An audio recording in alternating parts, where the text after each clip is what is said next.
In a world where most people watch movies and then forget about them, these brave heroes join forces to watch them again and then talk about them.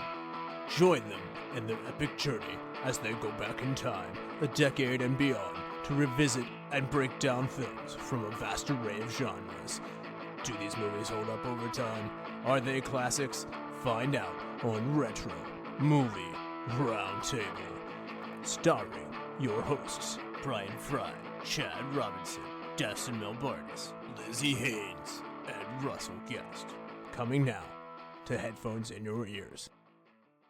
Welcome all you lords, ladies, and knights of the Retro Movie Roundtable. Welcome to the show where we watch movies and then talk about them. I am your host, and joining me today, that's right, it's a very, very special year-end edition of the Retro Movie Roundtable. So I've got joining me today, Mr. Dustin Melbardis from deep in the heart of Texas. How you doing, sir? Hiya! Great. It's a great time of year, and this is a fun episode. Let's do it. All right, from the Central Time Zone to the far west here in the Lilac City, Mr. Bryan Frye. How you doing, sir? Good evening, all. Happy to be here. That's right. That's him in Spokane, Washington. And then let's go back to the east in the Steel City of Pittsburgh, Pennsylvania. How you doing, Chad? This is my favorite time of the year because I get to say what I actually think. Oh, yes. And that and is you're Russell Guest. I am. Right. I'm Russell Guest, Just- also from... I'm your host. Just know my voice. Yes, and I'm Russell Guest from the Steel City of Pittsburgh, Pennsylvania as well. Chad Robinson, you are the math man, the stat man, the one who knows how to use Excel. Therefore... Oh, yes. The king of the pivots. We know Yes. stuff. Yes, and so I am going to throw this to you where we are going to go through the movies that we covered this year and we've collectively combined them and ranked them together. Before we get going into the countdown itself, Chad, you want to have a couple of year-end analytics to share with us? Yeah. I love doing work after I do work for the things that I work on. But this was a massive year for us. We had 49 movies, 9 decades, and really only had like 3 weeks off. Those 3 weeks wind up being our countdown episodes or something else, like a fun episode.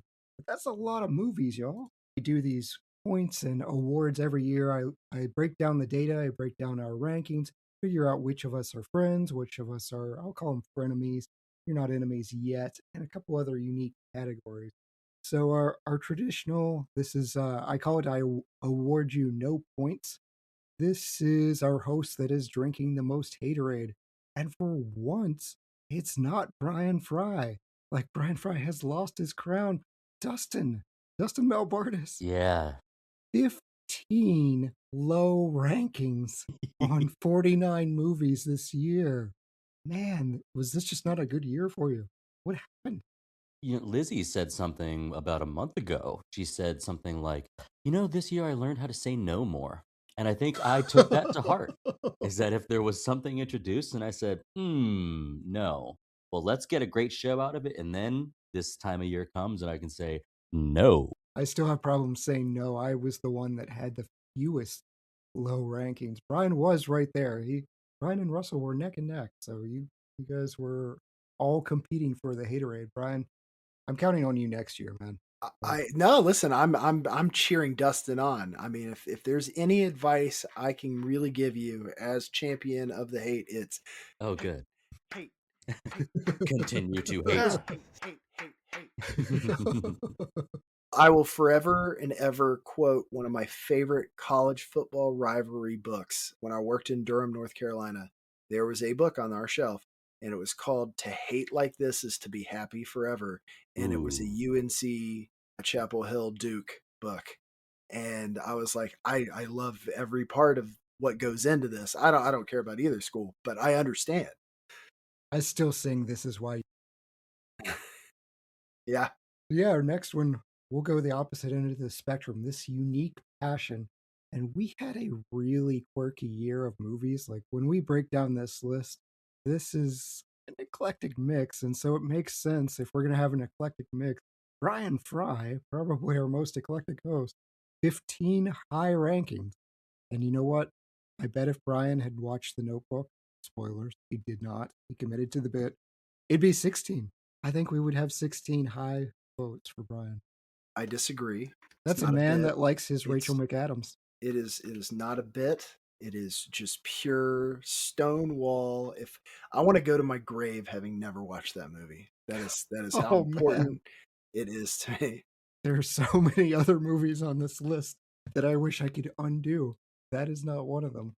But we'll go with our friends and frenemies. I love this category because we have new best friends this year. Russell, you have never been really best friends with anyone. You have been No. our high man, our low man. You've been all over the place, but it's you and Dustin. Right. I Which, get to be a best friend finally. I'm normally the guy who's like Yeah. fourth friend. Like, we have one more seat in the car. Let's go ahead and invite Russell. yeah. You get to be a friend. Thank you for being a friend. You are the tag along, and but you know what? We give you a lot of crap, Russell, but honestly, you were the one that everyone statistically got along with the best, like the closest ranges.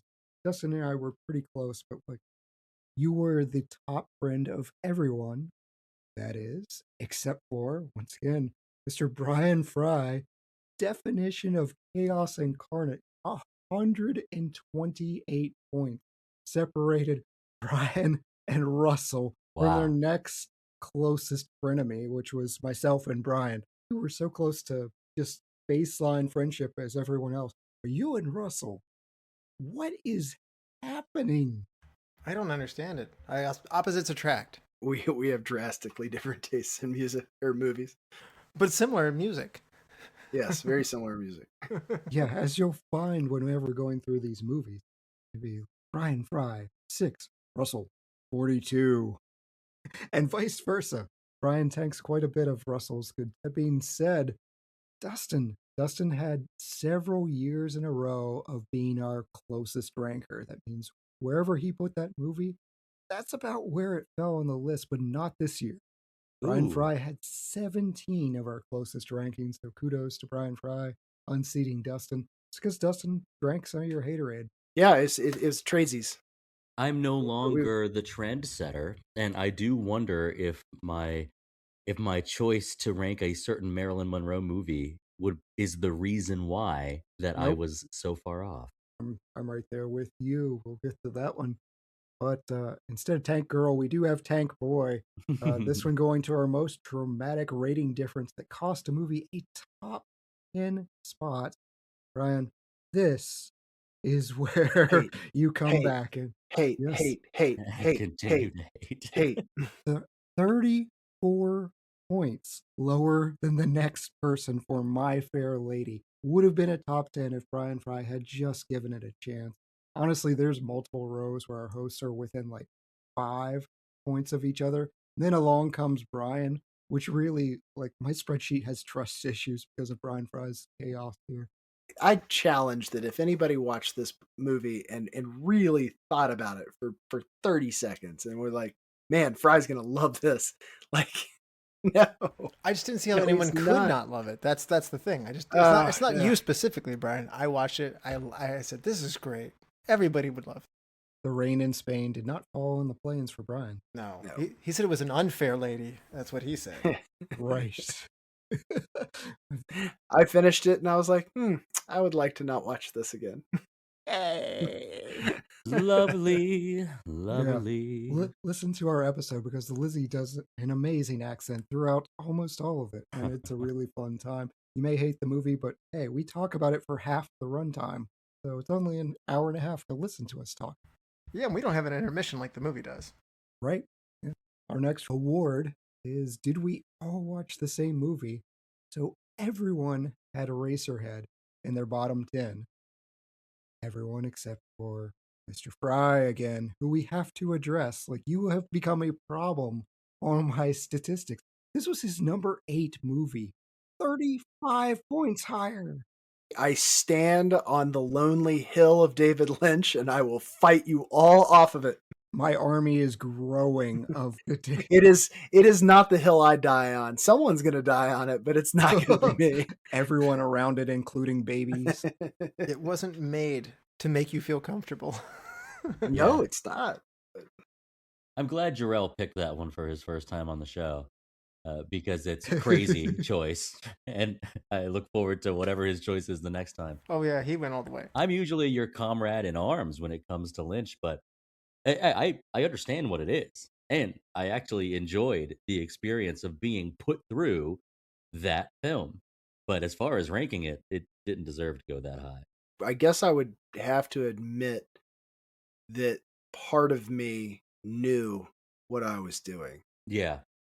I don't think you knew to the extreme. I thought you'd have No. some kind of allies. You knew it wasn't going to be me. No, I assumed that Chad would probably. I'm honestly surprised it wasn't his worst movie of the year. It was. Oh, well, okay, just kidding. It is his worst movie of the year.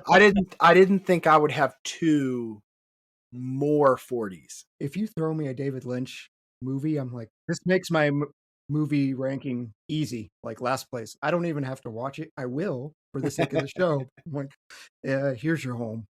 We will go with another movie, though. This had a universal love of the three hosts that wound up watching it. So we have our Guess You Had to Be There. Russell Guest, Lizzie Haynes, and myself all gave 5. The Night of the Hunter. You know what?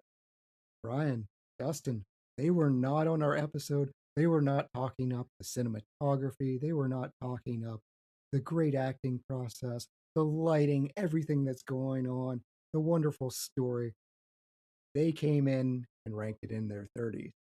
Not another episode that we had such a stark difference between, there's a bit of a host bump.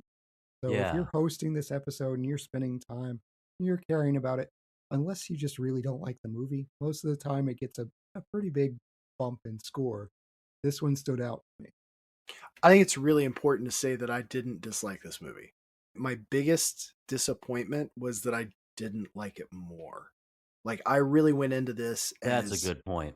This is going to be my time to say, here's a 1950s movie and I loved it. And here, and then I finished it and I was like, okay. I could see the barn scene and the like Wile E. Coyote yell. I'm like, this is where I lose Frye. But so again, it's my 30. Like, I understand for our audience, I understand that for you guys, that sounds low. But frankly, we only really get into our hate in the 40s. Yeah, like 40s is where the hate lives. If you're in the mid 30s and lower, it's just there are things I liked better. Right. I wasn't offended by the score, but I did think it was interesting if it got 5s across the board, and then you two, who weren't on the show. The only one else that was pretty close was The Ghost and Mrs. Mirror, which Dustin, Russell, and myself were on. Bryan is a little sea salty. Yeah, that one. Yeah. I like this way better. Horny Ghost. But yeah, Horny Ghost. I was like the emergency ad on that episode of, Chad, we need you to watch this 1940s episode and be ready to talk about it for an hour and a half tonight. What's it about? Horny Ghost? It's like we've come full circle on the show. I remember, I think some of the early episodes we had some flaky guests, and Chad, you subbed in for The Mist and Halloween, early on. You kept coming on because you could prepare faster than anybody else. You hear that, listeners? There was nobody else, so stop writing comments of replace this dude. We tried. I just want to say that if there's one thing I hate more than Horny Ghosts, it's awkward infidelity. Well, we will talk a lot about that.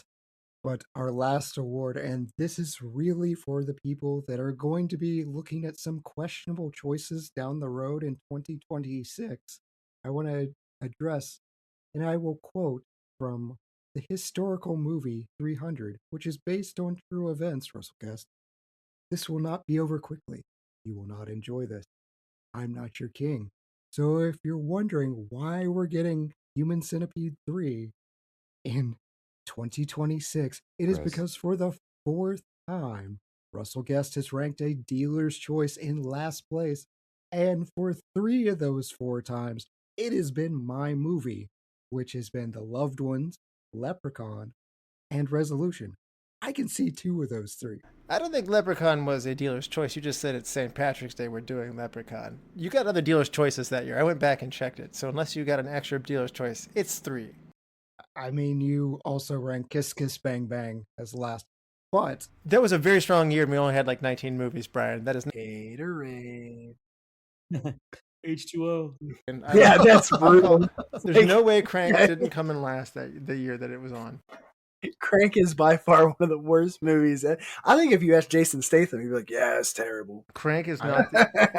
You're making me check my. I mean, he did Beekeeper. Dog crap. Corrections department coming through. It was the year 2022, and Crank was my number 49 out of 50 movies, which is staggering that it's not last. Most years it would definitely take my last place, but we watched a little movie called Leprechaun. Not your dealer's choice, by the way, Chad.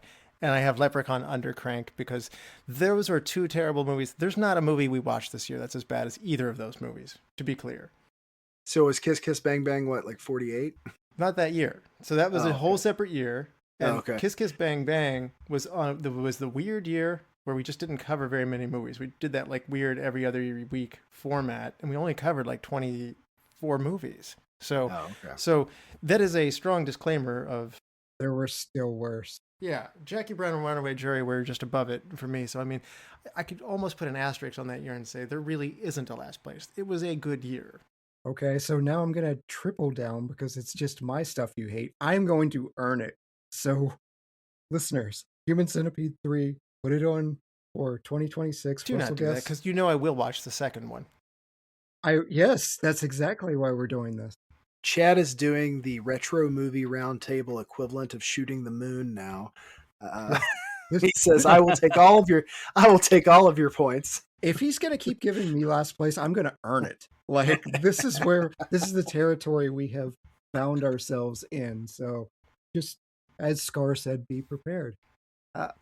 I did. So I took all of our movies and I put them into AI because, hey, that's what every podcast needs, is introducing AI into it. But I just said, hey, define our personalities, give us who we are, how you would say we react to movies, what are our strengths. I didn't even know you could do this, Chad. You are the tech man. Yeah, the robots can do everything. They can even replace me soon. They're recording all my voices. And so I look forward to just one day phoning in an episode where I just... Robots. Yeah, if we all sound like we have really good British accents and we're all really great to listen to, that's what happened, Chad Robot. I will just look for the M dashes, which makes me sad because I like the M dash too. Right. Yes. You've ruined it. Now all my writing looks AI generated. But anyways, so for myself, it gave the type of the heart/vibes type. Oh. My strength is I am generous and consistent. I just didn't have very many extremes this year. But weaknesses, occasionally nukes a classic. I appreciated that. I embraced that fully. Yeah. There's something out there that I just doesn't stick with me, and it happens every year. Wizard of Oz, going all the way back to that one. Oh, that was frustrating here. You can hear the pain. So for Dustin, Dustin is our canon/craft type. His Craft strength makes sense for me, yeah. I love the way it phrased his strength. Loves structure and pacing. This just means that Dustin really likes tight 90. I like a tight 90. Yeah, good job, robot. I didn't feed it that, so it looked through all the movies. It somehow figured out. Dustin is heavily weighting things that are like 90 minutes or fewer, but his weakness, and this makes me laugh, is he hates whimsy. Dustin, do you hate whimsy? I think Frye is hating whimsy, but maybe Dustin hates whimsy. Oh, Frye's hate is very different. I think I hate whimsy in the movies we cover, even though I do bring the Muppet energy to the show as a person quite a bit. Right. I think the movies, maybe it's just because I rated Lilo and Stitch low. It says I hate whimsy. Yeah, that one, I scratched my head a little bit about that conclusion, but it was funny enough that I left it in. So for Bryan Frye, his type, I love this, chaos/auteur. Anarchy. Strength, loves weird brilliance. I am not calling David Lynch brilliant, but weird, fine. Hey, AI did it, Chad. Yeah. Behold my hilltop fortress of AI. He's got the T-1000 army around him. Come at me, bro. His weakness, though, and we've already touched on this, Bryan Frye hates musicals, and he also hates camp. Yeah, he really does. It makes me sad. If it's camp, and I'll take he is that. not putting his tent there. Yeah, it's rough. Last but not least, we had Russell Guest, and his type is Spike / Contrarian. And it looked over year. So I had it looked through several years. This isn't just this year. His strength is Russell has very strong and passionate opinion. But his weakness, saith the robots, is he has strong opinions. I guess I do. And people have strong opinions about me, so there you go. Not according to our comments section. You're the one that hasn't gotten taken down yet. They love you. Soon. I'm just gonna make a comment like that Russell guy. No, but Russell's great. He keeps all this together. So our MVP award every year has to go to Russell for finding the guests, putting together the year-end outlines. Every show's outline. He pays for everything. None of this is free. We're not getting any advertising money. Russell spends an inordinate amount of money on a hobby just so we can talk to each other for an hour and a half. So MVP to Russell Guest. And he wins the 3-point contest with his warm-up still on. Way to go, the Larry Bird of the Retro Movie Roundtable. Oh, you guys made me feel good. Thanks. Well, we have to because we're about to make you feel bad. Because of what's coming up. Yes. And then we go down. And then it's time. Just wait till you get to 300 and you kick me into the pit for a fourth time. You don't even have to get that far. All right. So without further ado, let's get into our rankings. Russell, are you cool with that? Oh, yeah. Let's do it. Now they've said nice things about you. So we are going to start at the bottom of our list, our 50 through 41. We have Queen of the Damned as our 49th movie. Sorry, we didn't cover 50 movies. So 49 through 41. Queen of the Damned in last place. We have Camille from 1936, second to last, 48. The Great Escape. Dustin's still humming that tune at 47. The Parent Trap, not the Lindsay Lohan version, but the 1960s version, in 46th place. That's not surprising given our views on children. Bryan Frye keeps Eraserhead out of the basement with his high ranking, but still comes in at 45. I Know What You Did Last Summer probably deserved 44. I'm okay with that. My Best Friend's Wedding comes in at 43. The Lost Boys, great 80s classic, 42.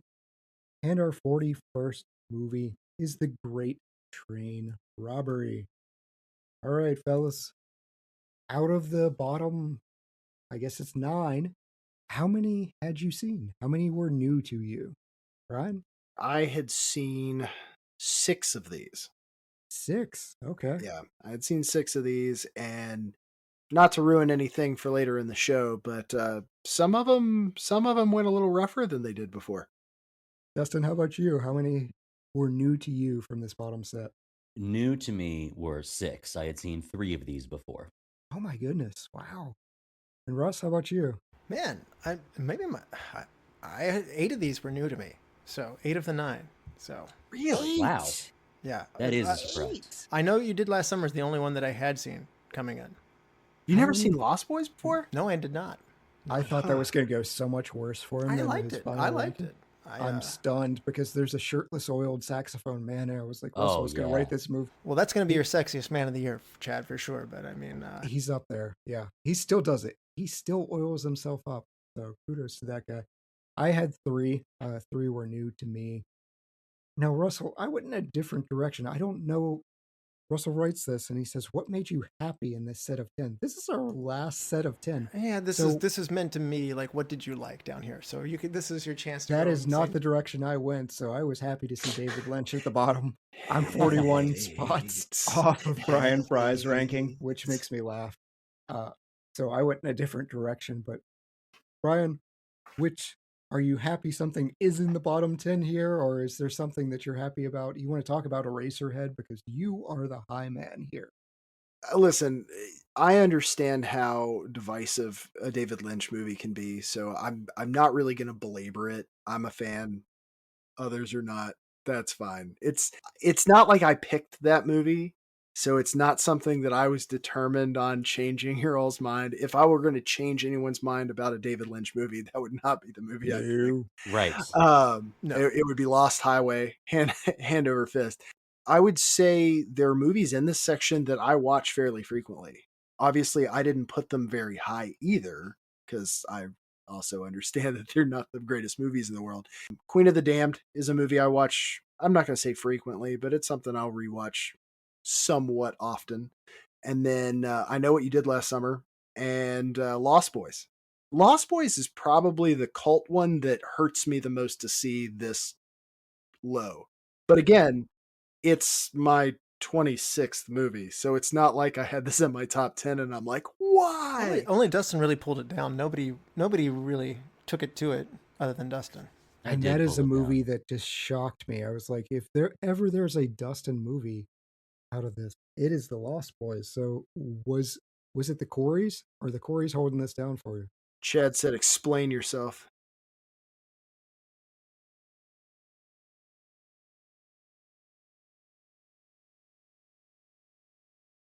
Mm.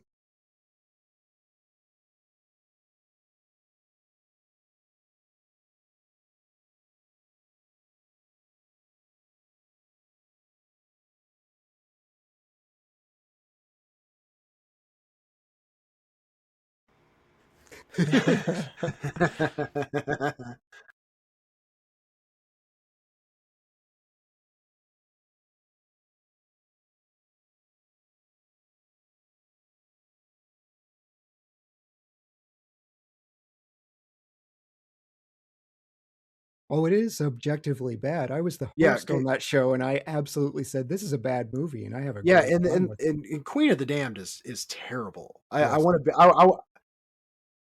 I really want to make sure that everybody understands Queen of the Damned is a terrible movie. Mm-hmm. There is some nostalgia and some music aspects to it that I really enjoy, and there are parts of it that I wish they could take two and redo on this. I really like this deserves another shot in another vacuum in another way. Yeah. And if I had this might be my favorite soundtrack. Maybe number 2 behind Ex Machina, but literally one of my favorite soundtracks of all time, just in terms of nostalgic music for my time. There are some pieces there, but yes, it is just awful film. It is bad, and I'm glad it ended up where it seemed like it should be, which was very, very last. I wanted to bring up as the fast take on a movie I didn't get to cover, because I didn't cover it, it is kind of a perfect snapshot of that time. And like it came out and was styled for the time so perfectly. I don't like, I mean, it was the second and the third book trying to like smushed in together. Yes. Stuart Townsend did nothing else basically. Nope. And so at that point I'm like, I can see how close this was to being something worth it. I'm actually most surprised that you said that you rewatched this. I wouldn't be surprised if you listened to the soundtrack, but that you rewatch it is painful to hear. It's definitely something I'll throw on if like I just need something on in the background. But I get it. I don't really have a defense. This is not the hill I die on. This is just the one I might get ridiculed for. So, and that's fine. I can take that. You could put My Fair Lady on in the background next time if you. I would say that the tunnel that Russell dies in is the Great Escape. Russell kept the Great Escape out of our last place.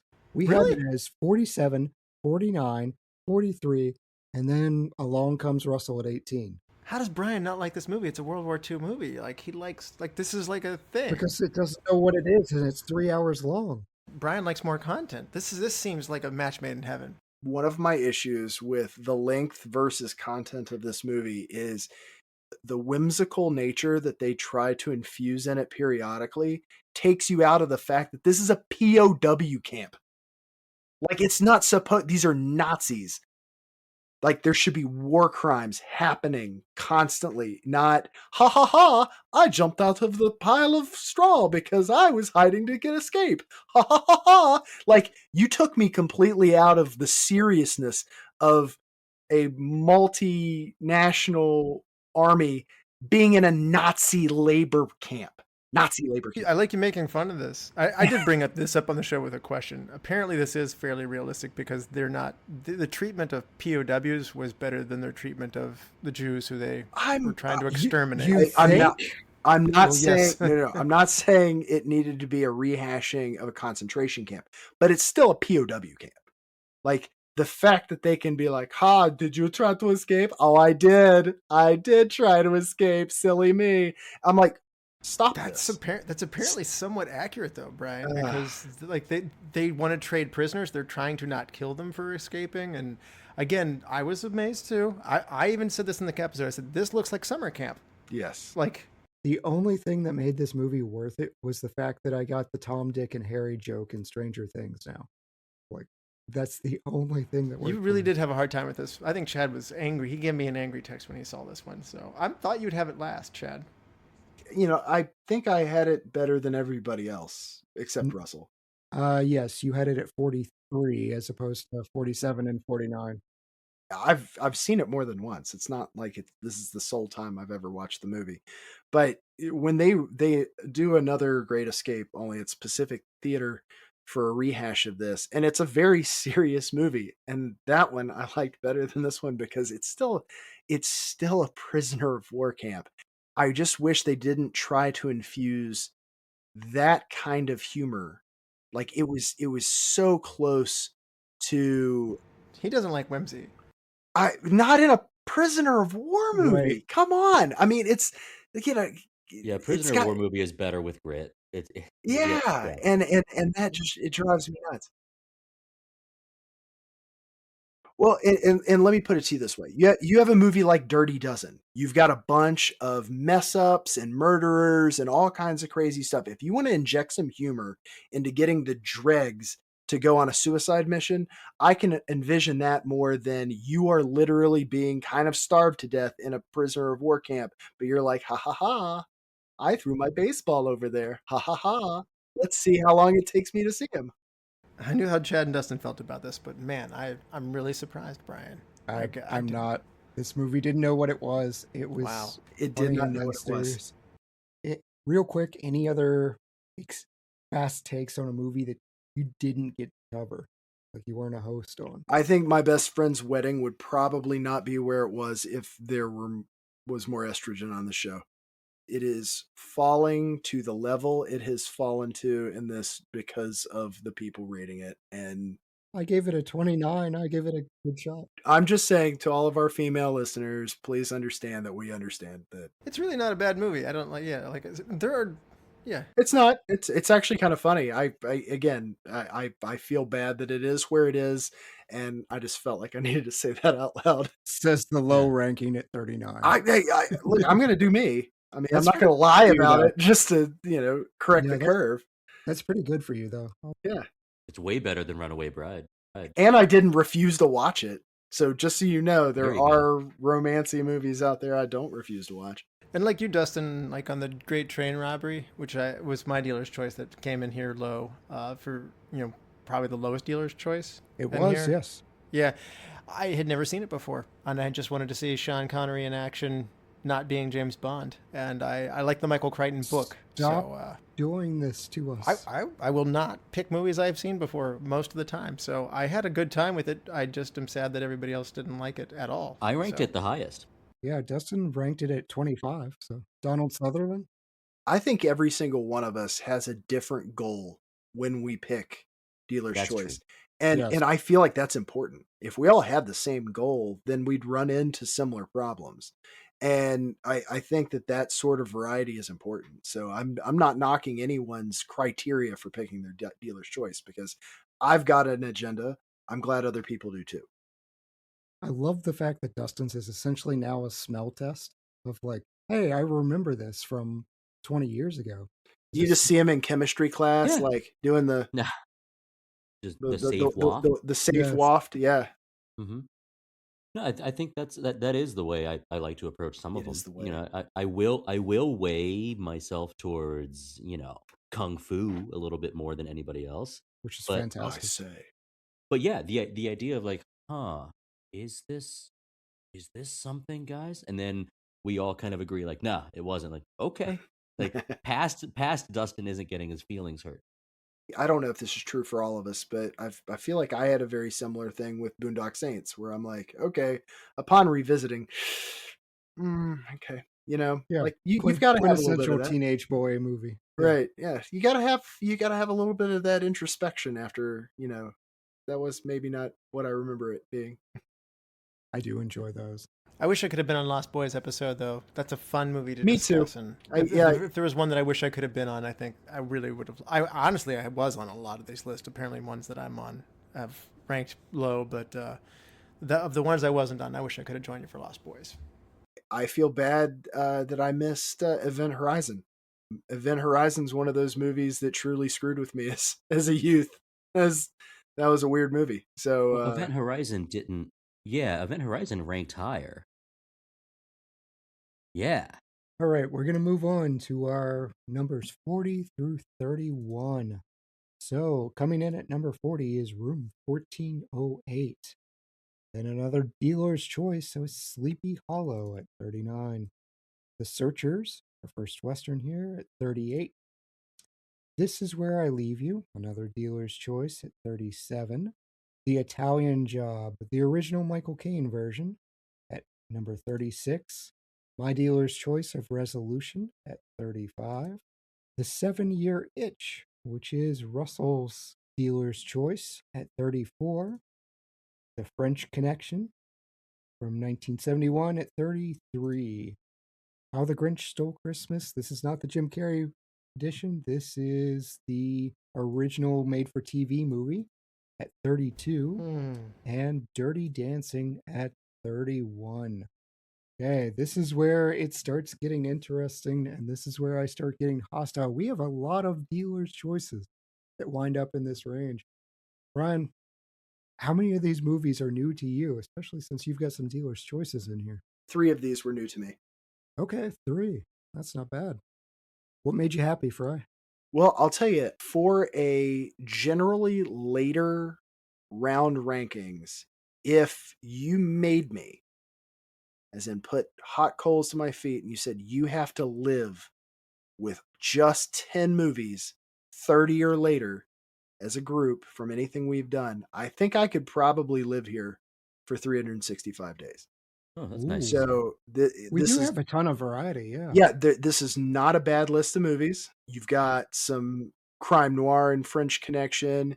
Resolution was kind of a fresh movie that I had not seen before as a horror movie. Italian Job is a classic. Obviously, This Is Where I Leave You is one of my dealer's choices and a feel good. The Searchers is a good Western. Sleepy Hollow is a solid campy movie, and 1408. So, like, this is not a bad place to have to live in a 10 movie span that is 30 or later. So that's one thing that really struck me about this grouping. Ooh, I like that. Yeah, you were really, really high on French Connection. That's a great movie. Absolutely great movie. Right, Dustin, how many of these were new to you? 6 of these were new to me. See, Dustin, you had a number 4 movie you saved from the pit of despair, Russell's dealer's choice. For me, yes, it is The 7-Year Itch. Is I ranked it as my number 4 movie on the year. And I think we've come to grips with and uncovered this about Dustin is I like the movies that seem like they could be a stage show and have Oh, okay. few That's it. principles, and it's all happening in one place, the apartment, and that's very fun. But on top of that, our performances, I know DJ was on that show with us, I think. And DJ can't help himself but to be like, oh my gosh, Marilyn, oh my gosh, Marilyn. But I really do think it's our Richard Sherman that is so neurotic and fun. He was the actor from the stage show, and like the role almost was like, I can't say like was written for him, but he performs that neuroticism so well, and the understanding of like the the men tell their women to go away, and then they have all of these thoughts, and they are on the prowl in hot Manhattan. It's very dated, and in a way, like it's campy is not the word, but it's a taboo that I enjoy. And it's definitely the way that everyone in the world overthinks things. it's a movie about someone who overthinks, but it's done so comedically and so well done, and all the rest of the movie is funny too. So that's why this is what made me happy in this set of 10. Yeah. Anything that makes you sad in the set of 10? There are, and I wondered how to put it. Is the Italian Job falling down here was a little bit surprising, but maybe even more sad than that is the French Connection. I ranked it as the low person. I ranked this my 45th movie because I think the French Connection is boring. I'm sadly there with you. Like, I really liked the one scene. I think it was the train scene. That was really, really cool. Mm-hmm. But that was about what saved the movie from lower ranking for me. I don't get along with crime noir very well. That's where Brian just loves to sit and stew, like soaking it in, just marinating it. It's true. It is an atmosphere piece for me where the parts that go slow for a lot of folks is more like it's setting a certain heaviness to the air. And I really do like that. And I understand that that's not going to be something everybody likes. That's why I'm not offended it is where it is. But it does really help this 10 movie set be like, oh, yeah, I can live there. Mm-hmm. Yeah, and I said the same thing 2 years ago, maybe 1 year ago. I think it's 2 years though, about The Long Goodbye. Hmm. Is I said, understand, important movie. And the first thing I typed after watching it into my Google search bar was, is The Long Goodbye boring? It And I is. found too many people agreeing with me. And so this is where, we talked about like saying no more. Like I'm the low man way more times than ever before. Is that's where I just go like, I don't want to devote the brain power to pull the art from this. It just wasn't for me on this watch. I will tell you this much: I was on the show. I think I had it 26. So had I not been on the show and had I not studied it at the degree that I did, I could see myself coming in lower. To your point, Dustin. Yeah, the host bump. Yeah, and that's real. I mean, the host bump is so real. I It can't is tell you real. how many movies that I've bumped up in my appreciation for it just listening to other people talk about it. Yeah, I mean, 'Cause I'm you're, of like, I didn't consider that. course, Oh, I didn't think of that. You know, so Mm-hmm. I get that. we're definitely getting to one of those for me here soon. And then just a couple other things about this section. I do wonder if Dirty Dancing maybe shouldn't be considered a classic. Like Ooh, looking at our hot take. rankings, I have gone on record saying that I think there is an amount of like Jennifer Grey's performance and like her character, Baby's sort of lusting mind for Johnny, right? It like I think that the reason that this movie being on TBS, the Superstation, for women our age and for people, between 10 years old and 16 years old, that summer camp, like, oh my gosh, like adult life is coming at me fast. I'm blossoming. I wonder if, there's a reason why it will always have a special place in 60% of our population's hearts. But I'm also at the point where I go, I don't know if it's worth, like, if it has its merits for being considered a classic. I like it. I actually think it's kind of fun, and I watched it a bunch, but I don't know if it's a classic. This is a question I would have posed had I been on the show for this one, and frankly, I'm glad I wasn't because I wouldn't want the hate that would come in Yeah. our hate mail for me being on this movie. So I'm curious, out of all the movies you've ever seen in your young adulthood, so let's call it age 13 to 22, has there been a movie, and this is true for me, that's the reason I'm bringing this up, where it ceases to be rebellion and you just see it as petulance? Ferris Hmm. Bueller. Exactly. That was it. This was the first movie where I was like, oh yeah, I'd be freaking annoyed as crap if I was her parents.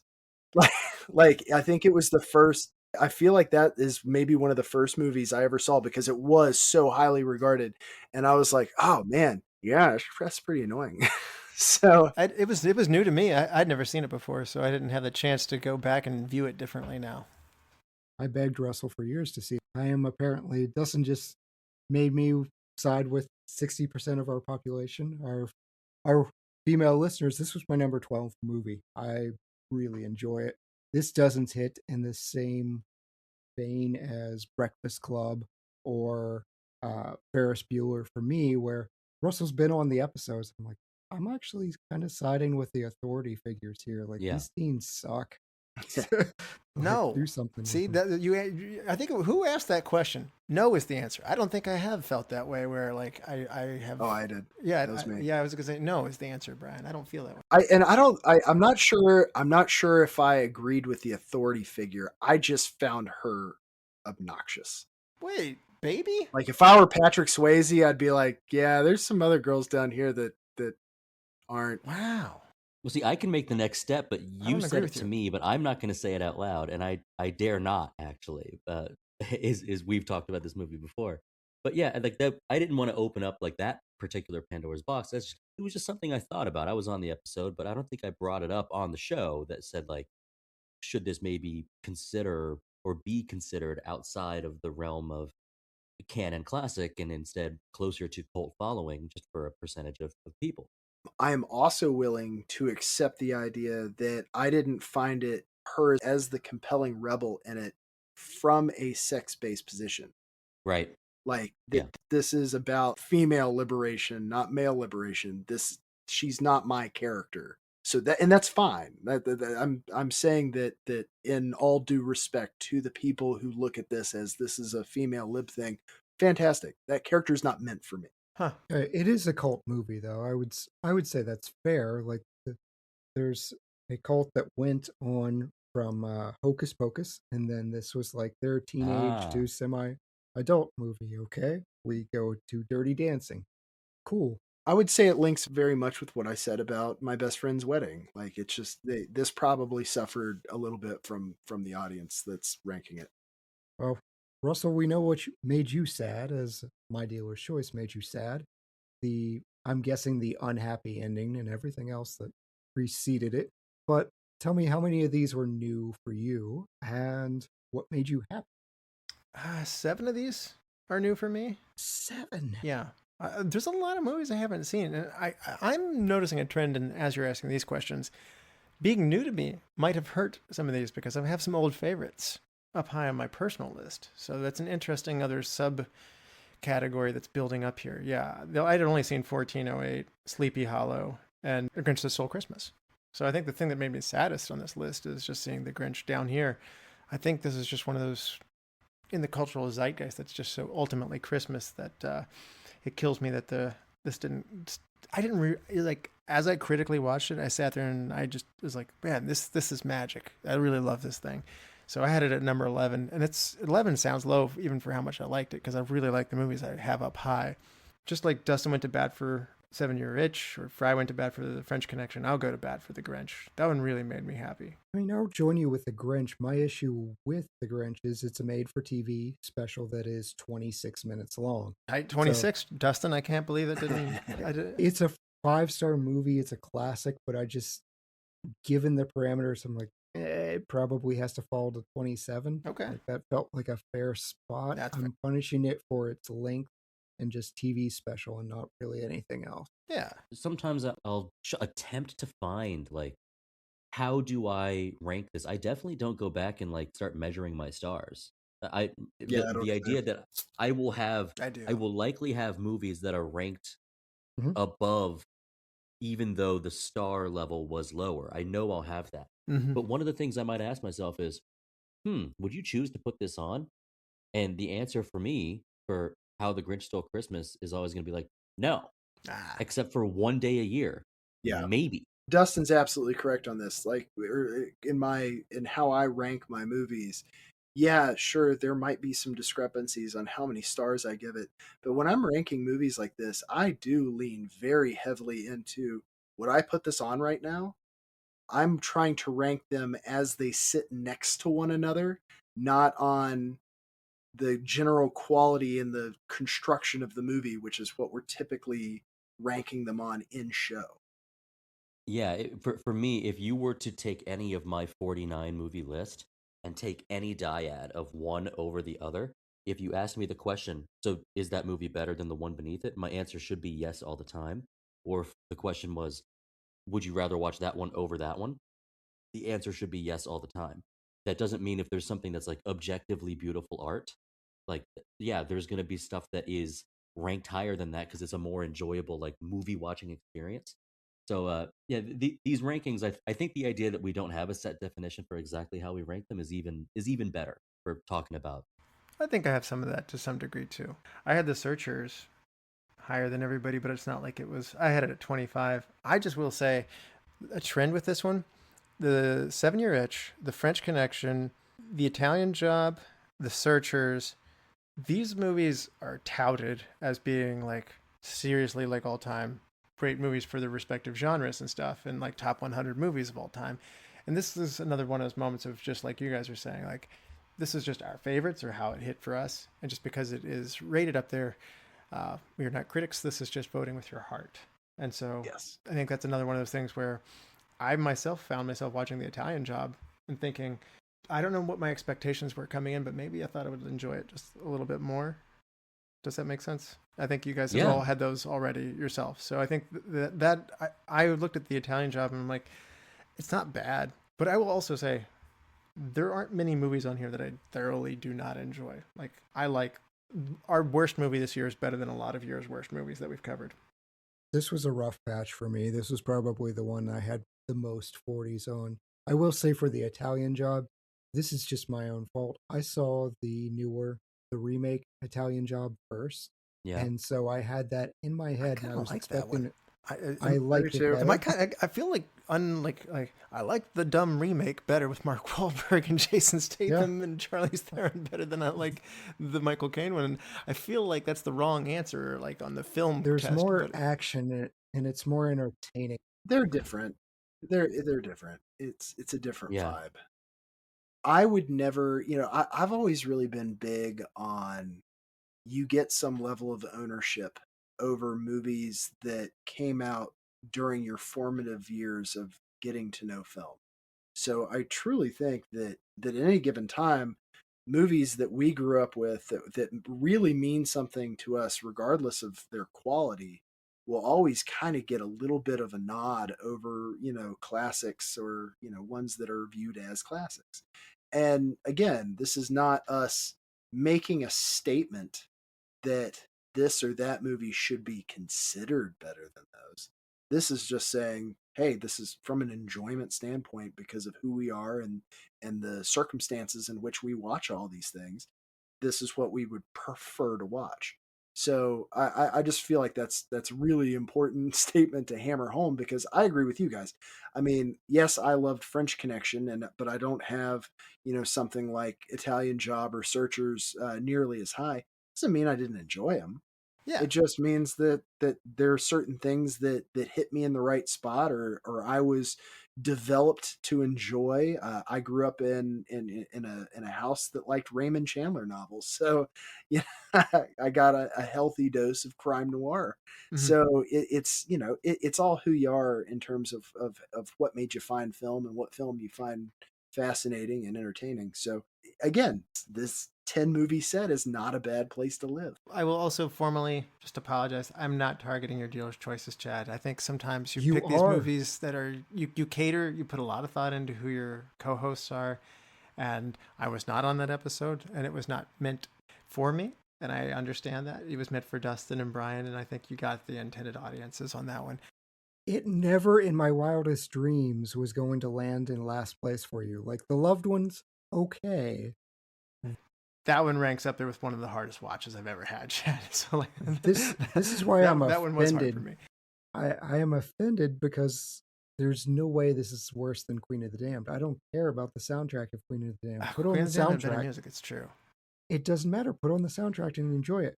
But if you put on the movie, you cannot enjoy it.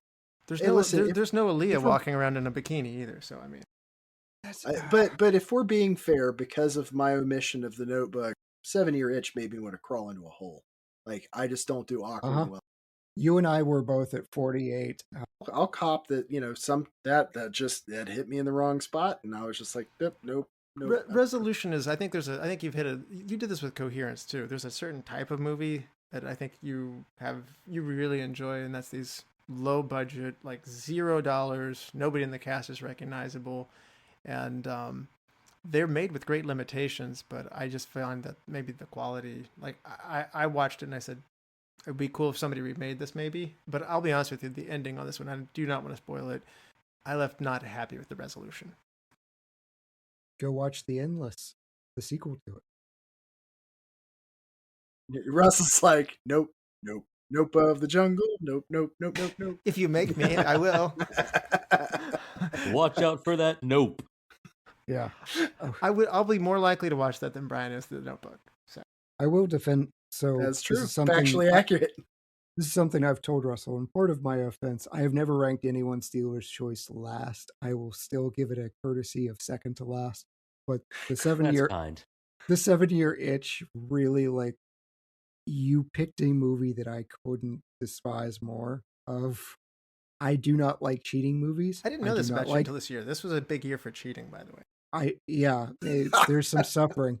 And I don't like Marilyn Monroe. And then you trapped me in a box for like 2 hours of cheating with Marilyn Monroe, and I couldn't have been Man, unhappy. Good I want to be box. in that box. Yeah, I want to be in that Yeah. box. don't. So remember when I just said I told Brian I don't see how anyone couldn't like My Fair Lady. I don't see how anyone can't not like Marilyn Monroe, but you don't, and I'm sorry. She'll probably come back. She is. I hope not. Zombie Marilyn Monroe is terrifying, but her voice is like nails on a chalkboard for me. Well, she's done some other pretty iconic movies. I think we're likely to bump into her again. All right. Well, I will continue not being on those episodes. Probably. I look forward to that. On to our 30 through 21. So at number 30 is my dealer's choice with Audition. At 29 is Bad Santa. At 28, only because Bryan Frye noped his way out of this movie, is The Notebook. This is probably my most stunning ranking here on the list. This is the one that floored me. 27 is Back to the Future 2. We're going to have some discussion about that. My number one movie, this is our first number one to go down, Lilo and Stitch, is at 26. I'm just going to eat that one. Like, I understand. We spend a lot of time of talking about, hey, special movies to us doesn't mean it's better than whatever else. That's mine. At 25, this is Dustin's 36th Chamber of Shaolin. Tommy Boy comes in at 24. We have a top four from Russell. Another Western here. Man Who Shot Liberty Valance at 23. Do the Right Thing at 22. And Pacific Rim. We're going to have a lot of discussion about this one at 21. Brian, how many of these are new to you as we get into the upper portions of our list? 2. Audition and Do the Right Thing were the only two that I hadn't seen. Really? You had Liberty Valance. I wouldn't have think. Oh, no, I'm sorry. 3. Just kidding. I have it as a sidebar thing, and Well, I know what didn't make you happy in this list. Well, we don't know. We don't know. I have a complicated, actually it's not that complicated, history No, it's not. with Notebook. My wife really wants me to see this movie. And I was like, look, I don't watch movies intending to be saddened by it. I've accidentally wandered into some minefields before. See P.S. I Love You, Marley and Me. Like every once in a while it happens, and I regret like it every single time. So knowing what I know about The Notebook ahead of time, I was like, hey, I'm not going to watch this movie. So now it's become a thing in my household of her, like it's almost like trying to trick me into watching it. And so it came up on the podcast, and they're like, haha, now you have to watch it. And I refuse. I mean, I appreciate the bit, but I am I kind of cheerfully refuse. I'm rubbing my hands together of some minefields you're going to come up into later on. But what makes you happy in this list? I think the number one thing that makes me happy in this list is 36 Chamber of the Shaolin. I know I have this like obscenely higher than everybody else. Number 3. I had seen this before, but I forgot. And then having it come up again, and I was like, "Oh, this it put it back in a rotation for me that it never had existed in before." So Awesome. it's really something where I was like, "Yep, that's awesome." I'd say the thing that makes me the most sad on this list, and I don't really blame him because I can see it falling into the Lost Boys hole, the Queen of the Damned, maybe not quite so much Queen of the Damned, but Lost Boys is Pacific Rim. That is Russell's fault. I remember John Flack literally said, "Hey, Fry, have you seen Pacific Rim?" And I was like, "No, that looked really stupid in the commercial. I don't think I'd like it." And he goes, "We're gonna watch it tonight." And I was like, "All right, fine, whatever." And we watched it, and I was like, "Giant robots, giant monsters. What Yes. was I thinking?" And Yeah, I love so it. I've got action. I'm literally still sitting here next to my Gypsy Danger. So, that Russell made me sad there. I'm yeah, sorry. so let's discuss this. We do have to address this. So I came in at 15 on Pacific Rim.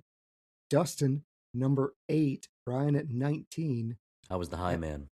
Russell, 45. I'm sorry. Like Why you does just your not childhood like suck? watching giant robots punch Yeah, giant monsters in no. the face? He did They not get use the, a ship as a baseball bat. right. He didn't get that Rock'em Sock'em robot set that he asked for Christmas. I for did like get 3 it, and I years in a just row. didn't use it very much, Chad. It wasn't an appealing toy. But He used 2 buses as brass knuckles.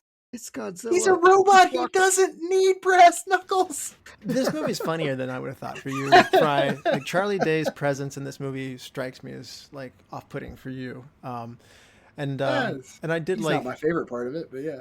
Oh, he was my favorite part. I really enjoyed him. But I thought this movie was okay, and it's not bad. So when I have it at 45, this is not indicative of me targeting it. Chad, you hated way more movies than I hated on this list. I think Bryan did too. I do not hate my 45th pick. I do not have this as like a sub 2.5 star movie. It's just I have 45 movies over it I enjoyed more. This one is not one I would recommend necessarily, unless you tell me like, hey man, these giant Godzilla type creatures battling and Transformers and stuff. You know, That's everyone but you. Yeah, That is- and I'll say this too, like, and this is being a massive Godzilla fan. Like, I'm not. I am frankly surprised at myself because I still remember the smirk on John's face when I kind of gave him my that looked kind of stupid, and he was like, "Yeah, but have you met you?" And then he played the movie, and I was like, "Yeah, I was silly." So I was very upset to be left off this episode. This movie rules. I knew on your 2013 countdown this was really high for everybody, and I remember Lizzie and I both said I haven't seen it. I think there was some kind of comment made to Lizzie, am I going to like this movie? I think it might have been Chad even said like probably not, but we really like it anyway. And then I'll also I'll give another nod out to, this is one of the best honest trailers that has ever been made. So if you haven't seen the honest trailers for this, it really sums up why I love the movie. And this is a satirical trailer making fun of the movie. So I think I referenced it to Lizzie as a Dumb Boys movie, and she watched that's it and fair. said, "Yep," which is I'm fine with that. it is. Yeah. Dustin, how about you? How many were new for you in the 30 to 21 list? 5 of them. 5 of them 5. were new to me. All right. What are your standouts here? What's making you happy? What's making you sad? Well, I was letting you guys talk about it. Pacific Rim is awesome. Uh-huh. It is. I was the high man on it. I think it's great. I think I don't want to do this normally when it comes to like, this is the episode of the year where we kind of get each other. Like I like you try to corner somebody. I just kind of find it impossible to believe, Russell, that you would rather watch Eraserhead rather than Pacific Rim. Yeah, I would, because I mean, I'll be honest with you, I don't. Unbelievable. Short of having listened to the episode that you guys covered, because I enjoyed the episode of you talking about it, I don't think I'd remember this movie. I don't think I would remember it in 2 years. Like I You like if remember someone the if someone feeling, named the if someone named a visual. character or a cast. Oh. Go ahead. I'm That- just saying it's unbelievable that it would be forgetful. It is so much eye candy and so fun, and it's just surprising to me that it didn't hit for you. That's all I'll say. Is I had a lot of fun with it. For me here, I'm the high man on The Notebook as well. I think it's yeah, it can make you sad. I think it's sweet. I think it's an exemplary romance movie. I have never read the book, but I have good memories watching this with partners, plural. Like it's a good watch with your partner. It's meant to be like, oh my gosh, I'll defend it. It was good. it puts you through it, right? So I, Yep. it's I don't know. I think it's a great example of that kind of genre. I did want to bring up. I think I might be the low man. Yeah, I'm the low man on Back to the Future too. Now that's that. Okay. 48. Yeah, you had that one lower than I had Pacific Rim, by the way. That is Yeah, hurting yeah. Russell's feelings. It So did. let him have it. I think all I really have to say about it is that standing alone by itself, I think the movie's trash can. Wow. Wow. And I think it must be included with the first Back to the Future, and then to get the part three. Like I think it must. The only way to appreciate it at all is to have it as part of the 6 hours on its own. And I'm not a sequel guy, right? We have to lay You that are not. groundwork. That's true. Is that there are movies like the king of sequels, Terminator 2, where you don't have to watch the first one and it's an incredible experience on its own. But I think Back to the Future Part 2, without any of the context from the previous one or without the Wild West part of the next one, it kind of on its own just is a dud. I can accept that. Wrong. I can accept it. It hurts, but I Mhm. accept it. Yeah. This was one of our unique pairings because Russell has it as his number 7, and I have it as my number 6. And then Dustin 48, Bryan 40. Yeah, Brian, you like science fiction. Just is it too funny for you? Yeah, that's frequently Brian's problem. He's laughing too much. I'm surprised this is coming out this way because I was actually talking to somebody at work recently about Dungeon Crawler Carl, which is by all accounts a very amusing science fiction tale. I love it. And my response to them talking about it was there's something I don't know if it's just how I go about science fiction, but I read science fiction for the dark inevitability that humankind will never change. And that's Dune, Heinlein, Asimov, Red Rising. It doesn't matter what it is. Like it's the fact that human nature is stagnant, and we may rise and fall one way or the other, but we keep falling because of the same reasons. And that's the reason I read a lot of sci-fi. I expect it at this point. Now, I'm not saying that any of those ideas aren't present in Dungeon Crawler Carl, but what I am saying is I fall for the darkly dramatic science fiction, not the humorous aspect of it. Now, I'll be absolutely clear. I do plan on reading those books. It is something that's on my list of to-dos, but I will say that it was a pause. I wasn't sure if it's something I would enjoy because you're injecting comedy into something that I usually read for gravity. Yep, there's a lot of humor there. So I nailed it on the head there. Too funny. I just think it's so weird this is literally the second time it's come up this week in the same kind of vacuum, and I'm like, all right, well, This is heavy, Doc. that's what we're doing. Well, Russ, we know what made you sad, but how many of these were new to you? 6 were new to me this year. 6. Okay. What's making you happy? Back to the Future makes you happy. Back to the Future, I think, not to counteract what Dustin said, I have always known 1 is the best movie, and 3 is probably my next most enjoyable, and the 2 kind of fell to the background for me. I watched it the least. It is the darkest movie. It is not always the most enjoyable of the 3 of them, but then I came back to it, I studied it with you, and I had a great time, and I was like, man, I have undercredited this one. So that one raised up in my rankings from having returned to it, and I shouldn't put it down so hard. I think the farther we get from the actual future, the more the not actual future, the things they got right and the things they got wrong are more enjoyable. And I think it's actually become fun how they wrote it because it was funny. We have Tommy Boy here. Tommy Boy made me very happy. I expected to be the highest person on this one.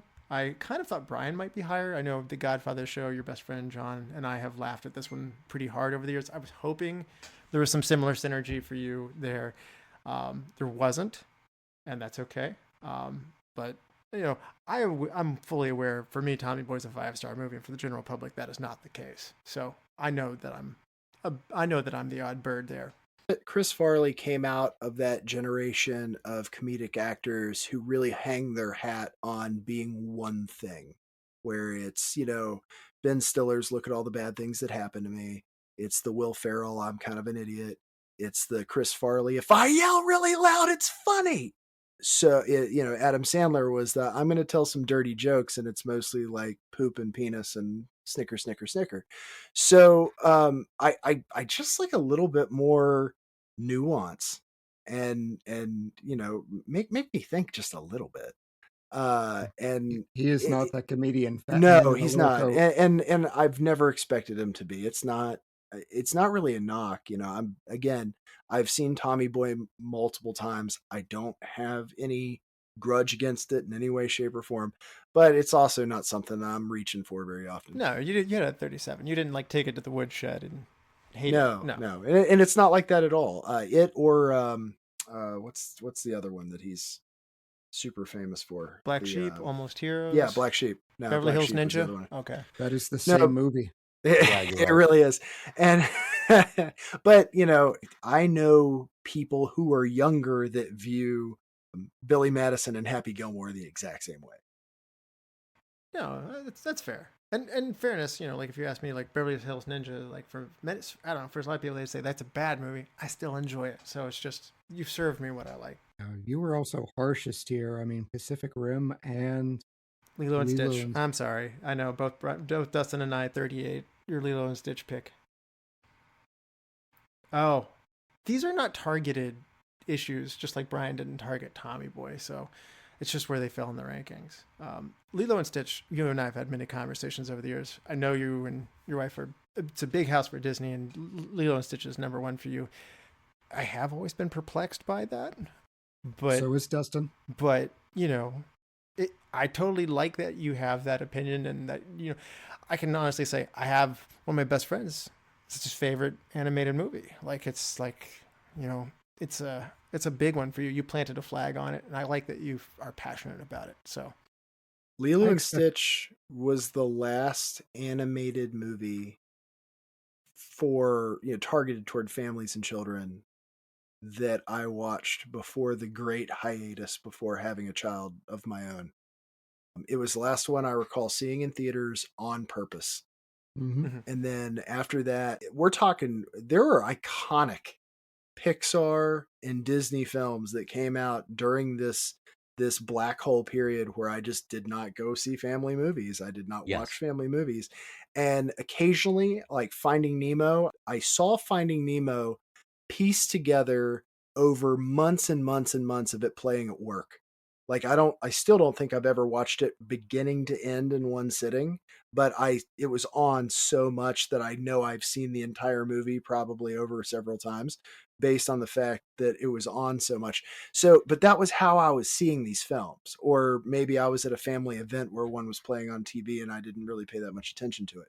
So, Lilo and Stitch, I give it a nod because it was truly the last animated movie for families that I went to and watched on purpose as a younger person. I've made the point that this is the Disney movie that they've been trying to make for like the last 10 to 15 years.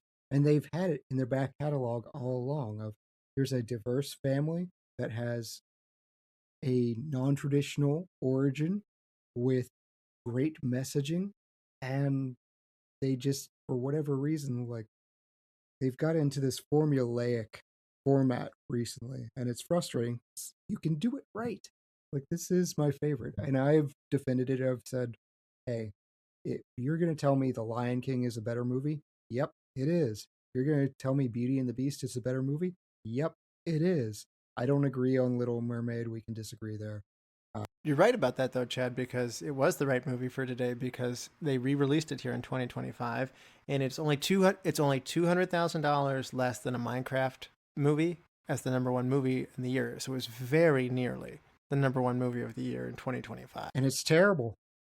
My daughter had the good sense, like she's young, and you love every movie you see when you're young. She watched it, and they changed the ending, and she goes, "That wasn't very good." Ah, thank you. She was so excited to see it. So that hurts me that Disney keeps doing this. Well, when it makes over $400 million, I mean, they're good. They're going to do it again. Yeah, they're not going to stop. Chad's like, hate, young one, hate. Yeah, I didn't encourage it because you kind of look into their face and you want them to have a good time regardless. This was her first. I don't know what it is for you guys, but it was like her first experience with, oh, a movie can be bad. It can not be enjoyable. And that came late in life for her. I don't remember what my first, oh, this is actually crap. Probably Baby's Day Out. Grant's probably was Tron. Classic. He watched Tron. He watched Tron with me, and he's like OG Tron. Yeah, exactly. Like 1982 Tron. Partway into Tron, he just said, "This isn't very good," and he said, "I don't think," Awesome. and he said, "I don't think I want to watch the rest of this." But I will say for this range, because this is an interesting range for me, I had much more higher movies. There were only 3 new movies for me. The one that I regret the rating of the most is 36 Chamber of Shaolin. I wish I'd been on that episode. That is a movie I'm going to go back and rewatch because I really enjoyed, especially like the last 20 minutes. It was some of the coolest fight scene I've ever seen. They're using weapons that I've never really seen put to film. I was down for that. I really loved the end of the movie. It was way more fun. The training took so long to get to the battle, like the rebellion. That was the hard thing for me. I'm just like, can we get through the training and get to the? I want to see the rebels stand up to the man. I think because I wasn't dedicating my attention to it. I'm so glad you said that because even, for me, and I'm the one that introduced it, it's the training part that I like better. That's the part I want more than that last like rebellious attack in the city. Like it's the discipline of training for movies of that style it will always have a special place in my heart. Got it. I don't know if you guys have movies that you prefer to work out to or not. No. Give me a movie with a great training sequence or boot camp is like a core piece. Like I think G.I. Jane is a great exercise movie because like you get into the meat of like the boot camp and stuff and all of a sudden you're like pushing yourself harder and stuff. Like she's doing 1-arm push-ups. Let's go. Go watch Mulan and look at my number 1 movie of this year. We'll get to it soon.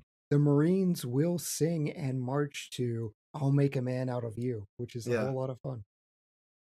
So the Searchers versus Who Shot Liberty Valance. Searchers is, pretty widely regarded as like one of those top 10 all-time Western movies. AFI has it way up there. All-time movies, not just Westerns. And then obviously within the Western countdown it's very high. Liberty Valance is not on that list. Both are John Wayne movies. I thought it was interesting. All 4 of us had Man Who Shot Liberty Valance over what is generally considered the greater Searchers movie. And that was a 4 for 4 across the board. That's interesting. Yeah. Absolutely. Yeah. I think the only thing I'd want to say about this set of 10 is bring me more stuff like Audition. I like the unsettling. I like the weird. Bring more of it on. All right, that was a hard watch. It was good, but it was hard. That was my hate pick of Russell. He does not like torture and he does not like subtitles. So Resolution. I like that one much better than Resolution. Bring you more like Audition. I can do that. Yeah. I can do that. Absolutely. I'm scared. You should be. Good. All right. Good. On to our 20 through number 11 rankings. So at number 20, we have We're the Millers. Russell's going to be, he's got a lot in this category. We're going to hear from Russell a lot. The Naked Gun from the Files of the Police Squad is number 19. Midnight in Paris, number 18. The Ghost and Mrs. Muir, our spicy ghost film, at number 17. Cabaret at number 16. Despite Bryan Frye's disdain of musicals, here he is at number 1. So maybe AI got it wrong. But then again, My Fair Lady at number 15 with Bryan Frye tanking it completely, keeping it out of the top 10. The Absolute Epic 300 comes in at number 14. Russell's going to have to defend himself a little. Lord Frye, you and the high picks here. High Fidelity at 13 and Grosse Point Blank at 12. And then Night of the Hunter at number 11. Fry, how many of these are new to you in the 20 through 11? So there are only 3 of these that I hadn't seen before. I know a lot of this probably comes down to more dramedy than straight up comedy, which is probably why Russell and I depart so much in our comedy rankings.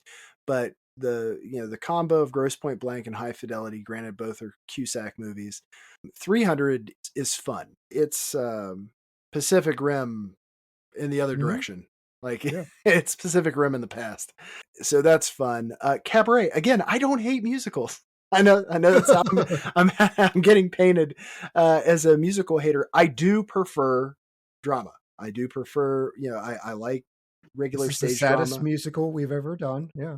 It's World War II, by the way, so that always helps Yeah, Brian. World War II. Yeah, it's so God, you guys make me feel like a bummer.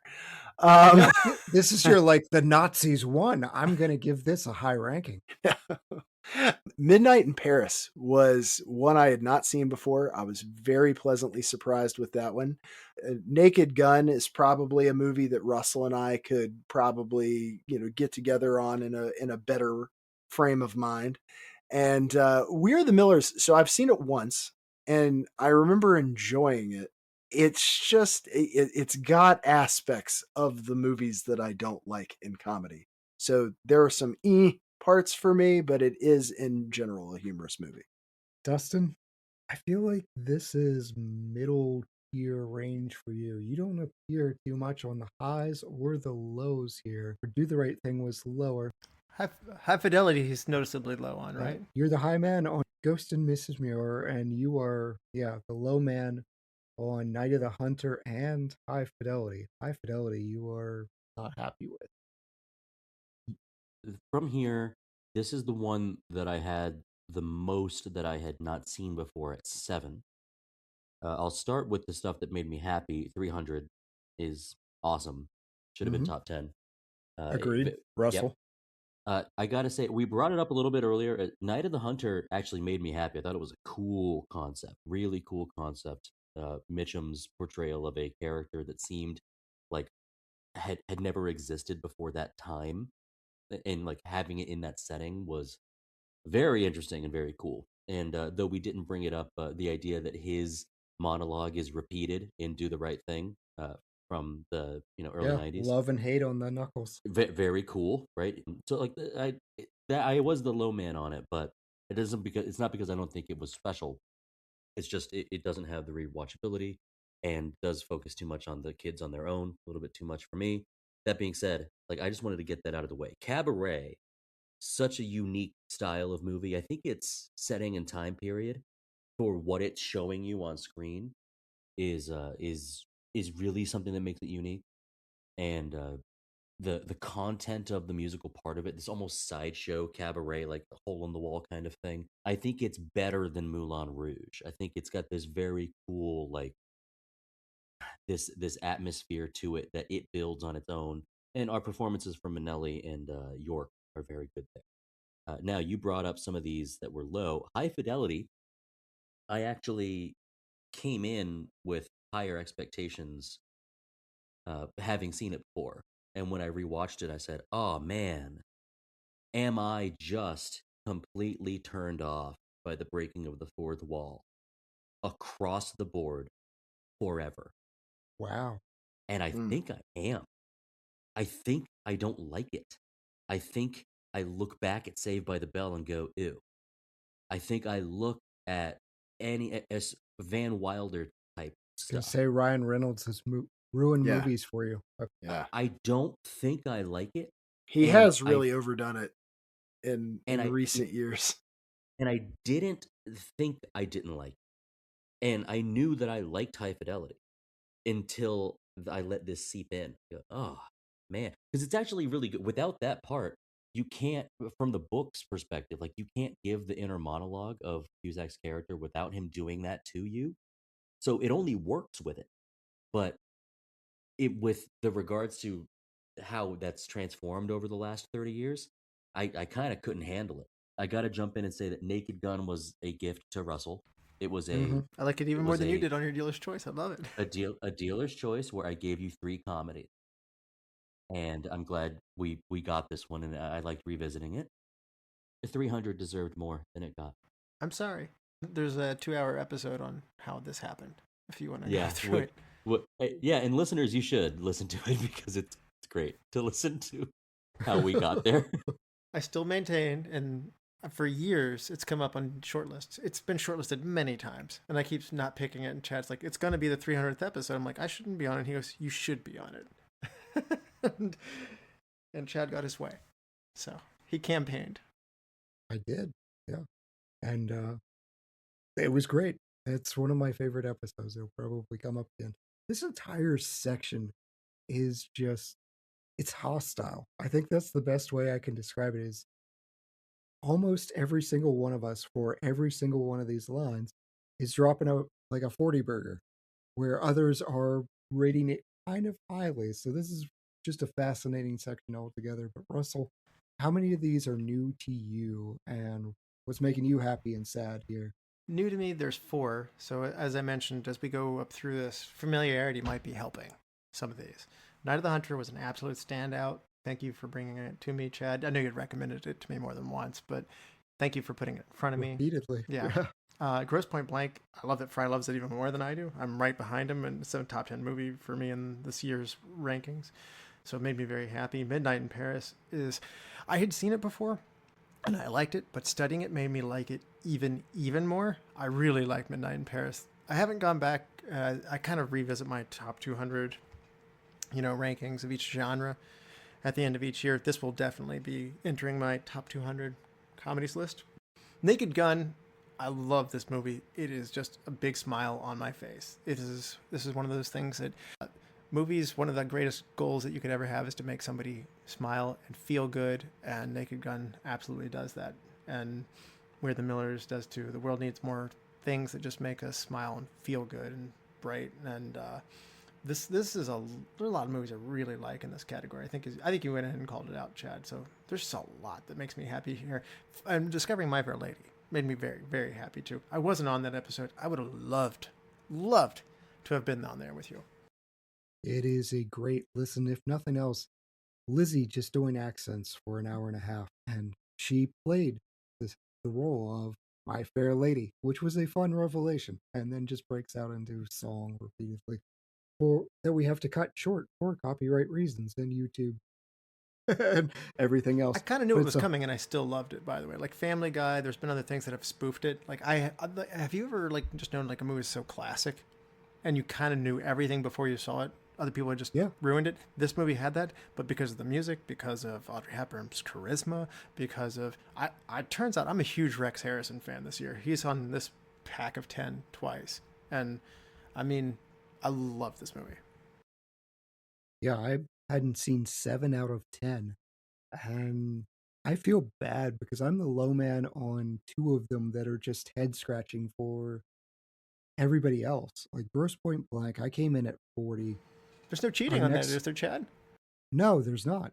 This is just Cusack not being funny. I remember texting you, Russell, and saying this movie forgot to be funny. And I think this may just be a movie that I hit with the wrong expectations and the wrong attitude, because I'm seeing 19, 7, and 8. Like, am I wrong here? No, it's the children that are wrong. But where I'm not wrong is Midnight in Paris. This is, okay, Dustin, 10. Russell, 10. Bryan, 24. For a comedy, that's good for Bryan. Yeah. I went 42, and I really, really thought I would have an ally in Bryan Frye. This movie is made for people with short attention spans, because it feels like hours of them doing the same thing over and over again. Or people who like history. I love history. That's 300. That is the movie 300. Watch that.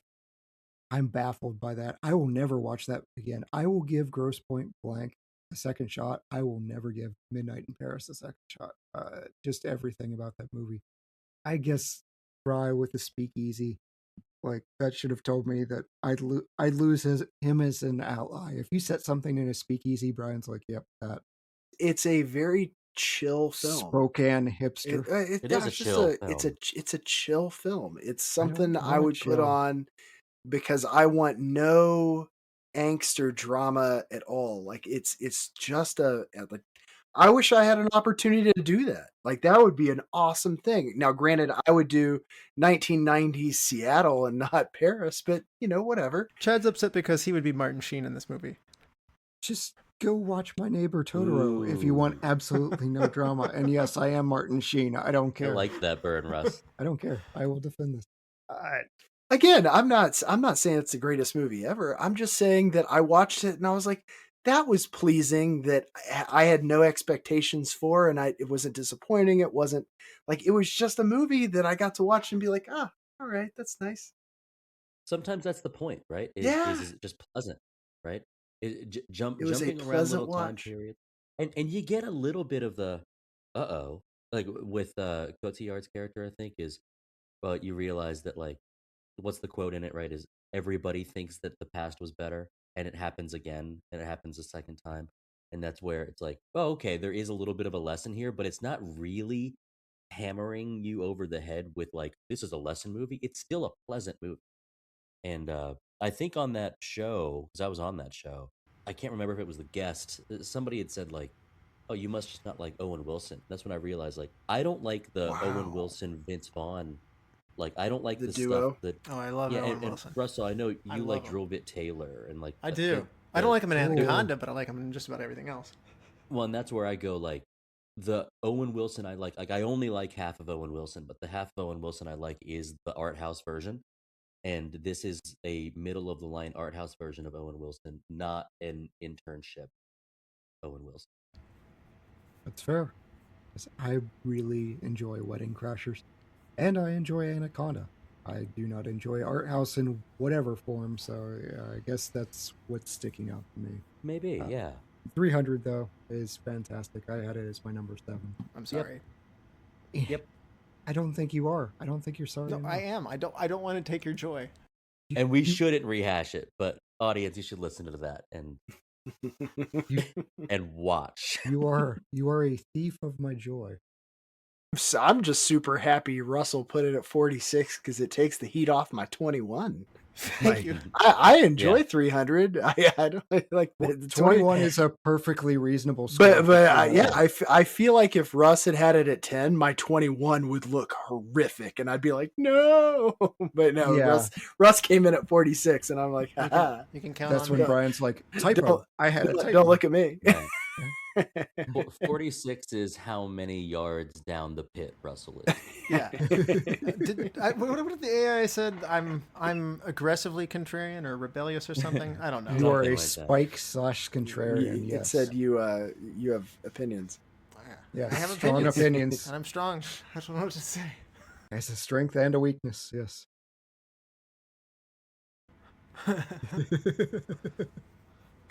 All right. Well, let's get to it then with our top 10 rankings. So coming in at number 10, The Others, horror movie that I am the low You're man the low man on a horror movie, Chad. We'll get to that. Look in the mirror. No. Event Horizon, another horror, makes it in at number 9. Shaun of the Dead. This is weird. At number 8, 3 horrors. The Man from U.N.C.L.E. Is it number though? 7. A Fish Called Wanda at number 6. Number 5, The Sixth Sense. Number 4, Rocky. There's our training montage for Brian. Number 3, Brian's Dealer's Choice. This is the highest Dealer's Choice, so congrats, Bryan Frye. Kingdom of Heaven. Number 2, making Russell very happy. This is his number 1 movie. It's Batman. Number 1, Ex Machina. Everybody had that in their top 3. This is Brian's number 1. We had Rocky. That's Dustin's number 1. So we have some big hitters. All right, Brian, how many of our top 10 are new to you? There were only 2 here that were new to me. One on purpose, and one was just because I hadn't seen it before. So my one on purpose was Man from Uncle, which we touched upon before the show. But Fish Called Wanda, never heard of it, never seen it. It was enjoyable. Yeah, Monty Python crew. You had it. You were at the 29 spot, and it still wound up as one of our top movies. Again, it was an enjoyable movie. It just as a newcomer, and it just landed where it landed. It made me so happy to see you have that up at number 4, Chad.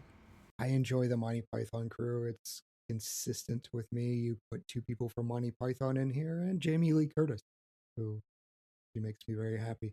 That entire thing was just a ton of fun. I like Kevin Kline. It's a great movie. Rye, what's making you happiest here? I mean, clearly Ex Machina. Ex Machina. Yeah, I think we can take that one to the side.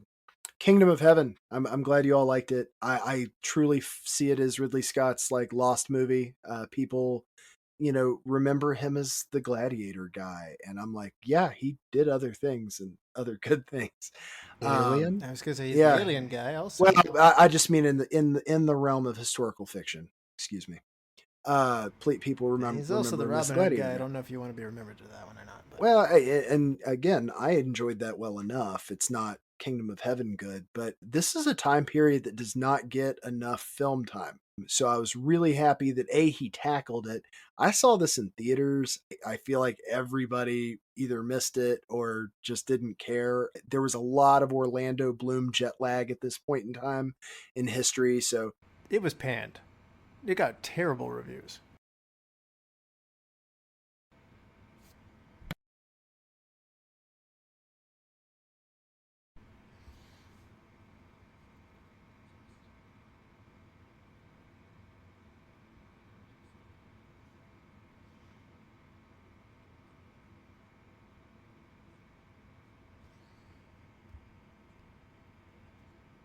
If you haven't seen the director's cut, do, because it adds a significant, huge chunk of time, but it makes the movie make so much more sense. The characters are so much more fleshed out, so it's almost like when we watched Legend, if you watch the American version, the people who watched the American version hated it. The people who watched the UK version said, yeah, there's something here.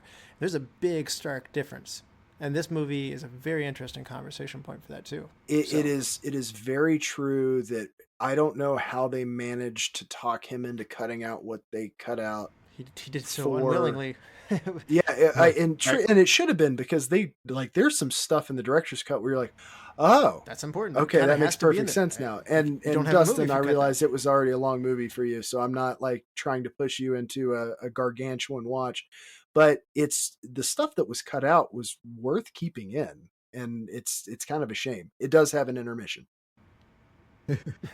I was really happy to be on that episode with Lizzie. I think that was a great crew to talk about. Yeah. I love that period of history.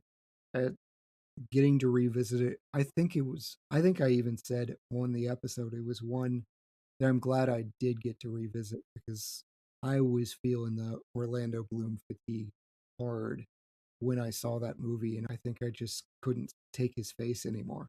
And I get that. And it's funny because I even look back on it now. It's probably one of those characters that I dwell on a recast the most on. Mm-hmm. But if it really affected the film at all, I'm not sure if I want it to happen. So it's a very weird feeling for me, because I do love the movie. It's like I'd be willing to hear out a recast or even watch a recast, but I don't know how it would affect that film for me in its place in my mind. So it's just such a dangerous thing to toy with when you have a certain chemistry between characters that in a film you like. Yeah. Well, Dustin, you had your number one with Rocky superfan Katie Geilenkirk. That's a fun episode. Check out Retromade. They go through, they do quite a bit. Katie and her podcasting partner go through the Rocky series.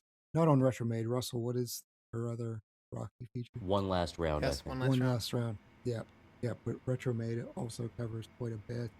Are there any new movies Hold on. for you? I'll never forget Rocky. We were playing Pictionary or charades or something, or maybe it was Cranium. One of these ones where you have to act something out without saying it. And instantly, Chad gets Rocky, and 2 seconds, he just holds his fist up over his hands. He goes, Adrian!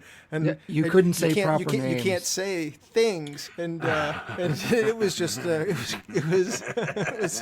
was classic of like, well, Can just go da da da da da da da. that just made me happy because it was just like what's the secret word? Like, Mendy, yes, said the secret word.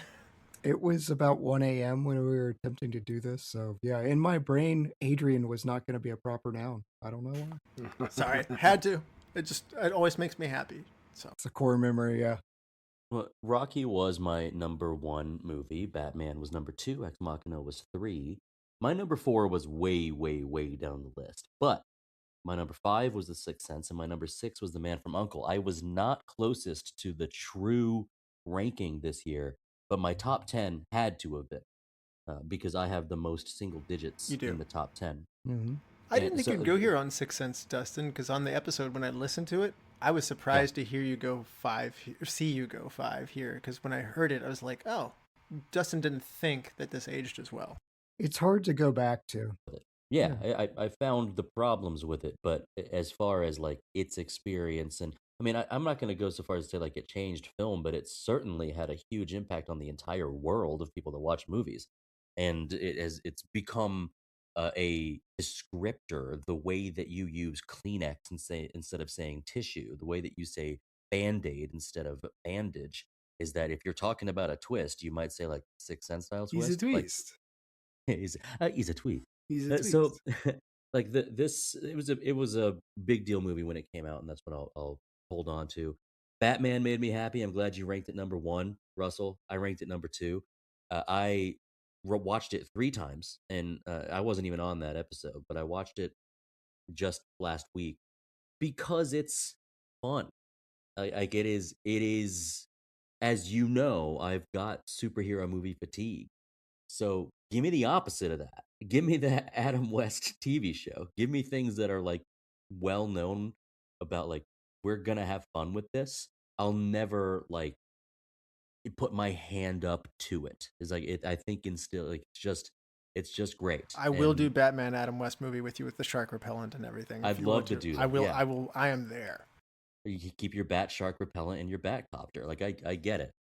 Now I gotta say, you guys, I should have watched the director's cut of Kingdom of Heaven. I still ranked it very high because I think it's cool. Yeah. But I think it probably needs that director's cut to hit the level that you It guys will are fill talking in about. so many blank. Like Yeah. even in the first, I'm going to say 20 minutes, but I probably mean 40 with the director's cut. Yeah. You'll be like, dude, how would we have known Basic that without motives it? of the main Like, character change. yeah, Ava Green's I mean- character seems like borderline pointless after the cuts. Like you're sitting there going Yeah. like, well, she's just tacked Yeah. in there, but actually she has great purpose. I could go on, Yeah. but I mean, it's I- an injustice. I also It's want just to. it's hard for me to say go from what is it 3 hours to 3 Yeah, hours. it's long, It and I'll even cop to it. And I'm a guy who likes long movies. He is. It is one of those movies that I'll completely allow it because it was always a movie where I'm like, can I have more of this, please? So it really isn't a negative for me, but I am saying for you, if you ever get a chance, just to take it in parts, even just Yeah. to get the pieces you're missing because it is so necessary. I would say that's And extra I wa- important for Dustin because writing's important to you, and the Yeah. writing falls apart afterwards. I would tell that to anybody who watched the director's edition though, because like I said, it's day and night. Mm-hmm. It's And- good and I- enough to have made it into like the canon of cool action / battle / history movies. I Like, mean, it's I'm right away. I'm still frankly amazed how they did the battle sequence in the end. I mean, I'm not sure if I've seen much better than that in terms Yeah. of how realistic the siege towers and the trebuchets and all that looked.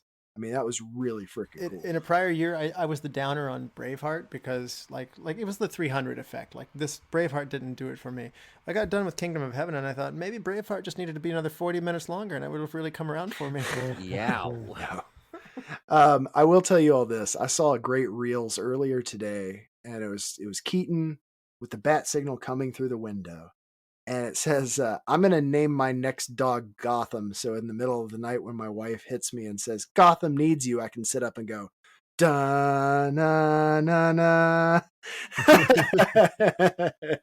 I was like, yeah, that's a great idea.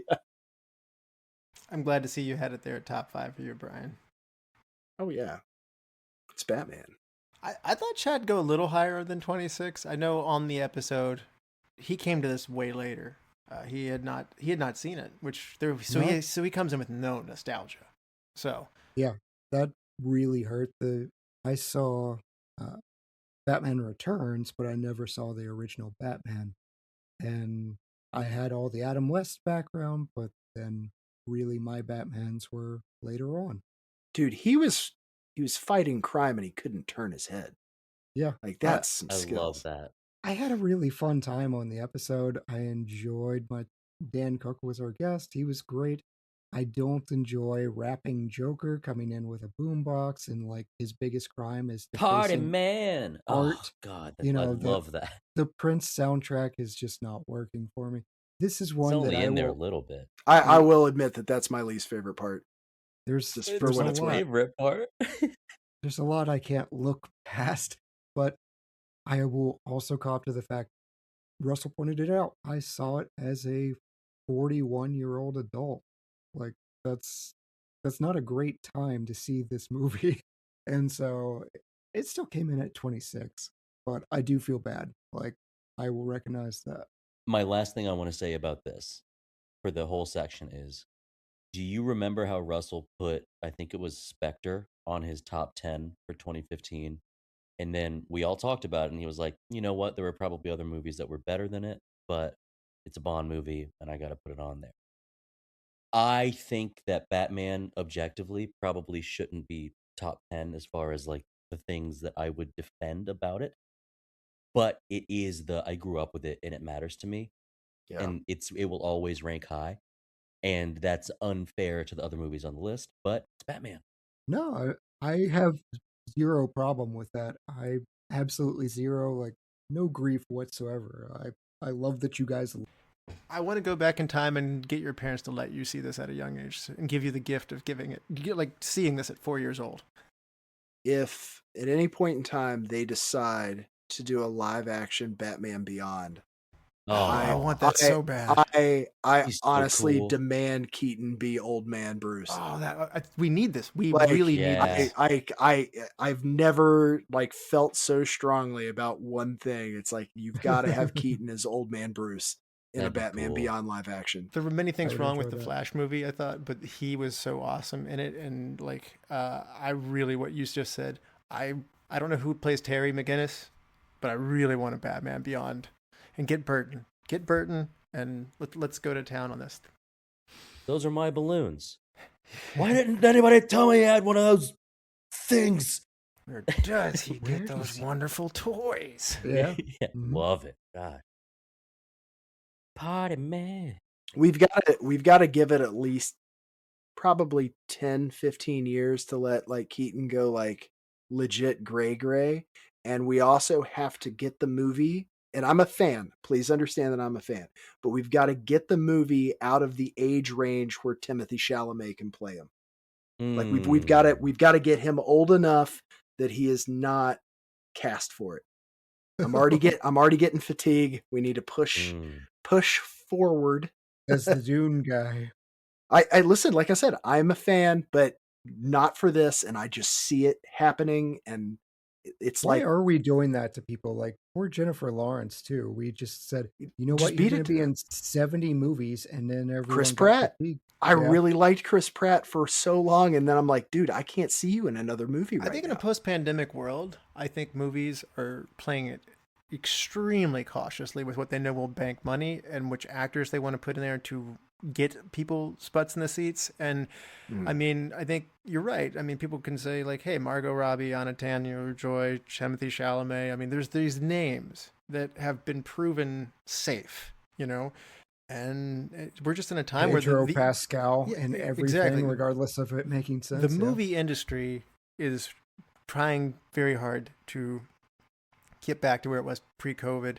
And it might not. I mean, unfortunately, a lot of people found out that their high definition TVs in their living rooms is a difficult thing to get people to pry away from. It is important, though, to get people out of the theater. Support your theaters because you're going to get a huge lack of creativity and a lot of less exciting things. And I mean, you probably will get overexposed on the same 10 actors over and over again. And, and you'll get more remakes about Lilo and Stitch, Chad, to your point, too. No. Because they know that that's how they can get your money. Yeah, we need to stop doing that. I forget which one they're remaking next, but it just stop. Just stop all of this. Russell, your top 10. Any new ones for you? Man from U.N.C.L.E. was new for me, and Kingdom of Heaven was new for me, and Event Horizon was new for me. And I have to wonder, Wow. I liked Event Horizon, but why is it up this high? Like, this is really high. I was Oh, surprised. It's one of the first movies that I actively sought out to horrify me. It's Cenobites in space. And Like, the good version of it. Like, Sure. there are the movies that scar you as a child because you watched it too soon. This was one that I went to see on purpose and then walked out like, ah. Oh, the eyes, yeah. I did enjoy it. I just was really surprised to see. I think the gravity drive is... It is so cool. It's an awesome idea. It's like, hey, we're going to explore a black hole or something. You know, any sort of travel where it's like, we're going to space. Are you now? What did you bring back? That's just so fast. Yeah. I mean, it's cool. It was such a cool movie. And Sam Neill.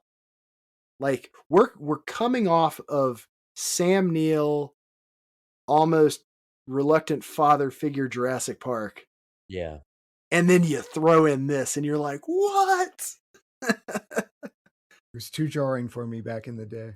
And on the episode, we got into some cool theoretical discussion as to the likelihood of it, of the realities in the universes of, like, are we in the only safe one?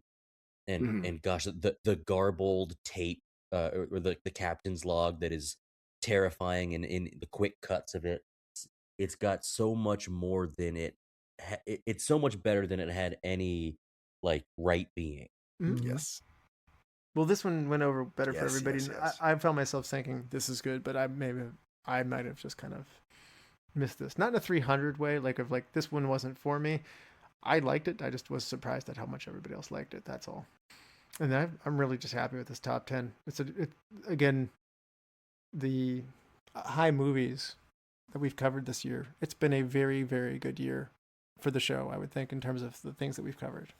The only thing that stood out to me, and again, this is coming from the horror background, I am stunned to see the others here. And I think this is just I don't like Nicole Kidman. Why don't you have it up higher than that? I mean, even if you don't like Nicole Kidman, it's just so well made. Because I don't like Nicole Kidman. Yeah, when you don't like the lead actor or actress in a movie, it's going to really weigh it down. I mean, I put it as my 24th movie. This is one where I am tepid on. I'm just like, yeah, it's fine. I'm floored to see it top 10. I don't think she delivers the To Die For level performance for her here, but she never does. Well, she did on To Die For. Where do we rank the end of this alongside something like Sixth Sense? I think this is better than Sixth Sense. That's the thing. I know I'm on the minority on that one. I'm not saying it's better, but I mean, it was certainly a twist. Like, I remember seeing this in theaters and being like, didn't see that coming. No, I love it. I saw it telegraphed. Yeah, I thought it was a fantastic twist. So, and That's actually, I thought it added to just the credibility of the house. Like, that's where you start thinking, well, how many generations of ghosts do you get? Do they automatically become the caretaker people for the next people who die in the house? Like, do ghosts get bumped off in the end? Like, yeah, there's a servitude. Yeah. So I don't know. There's a fascination to this, and then you get the old house thing, and then something I didn't get until the rewatch. I don't remember picking up on this when I saw it in theaters. Is the island off the coast of France that was actually occupied by the Germans. So when I did a rewatch of this, I was like, did I miss something? Is there like some alt history here in Ghostland that the Nazis won the war? Because I didn't realize where this was taking place originally. So there was that part too that I completely missed the first time. So I don't know. I just feel like there's a lot of moving Sprinkling pieces some to World this. War II for Fry is always a win. Yeah, the Nazi bump.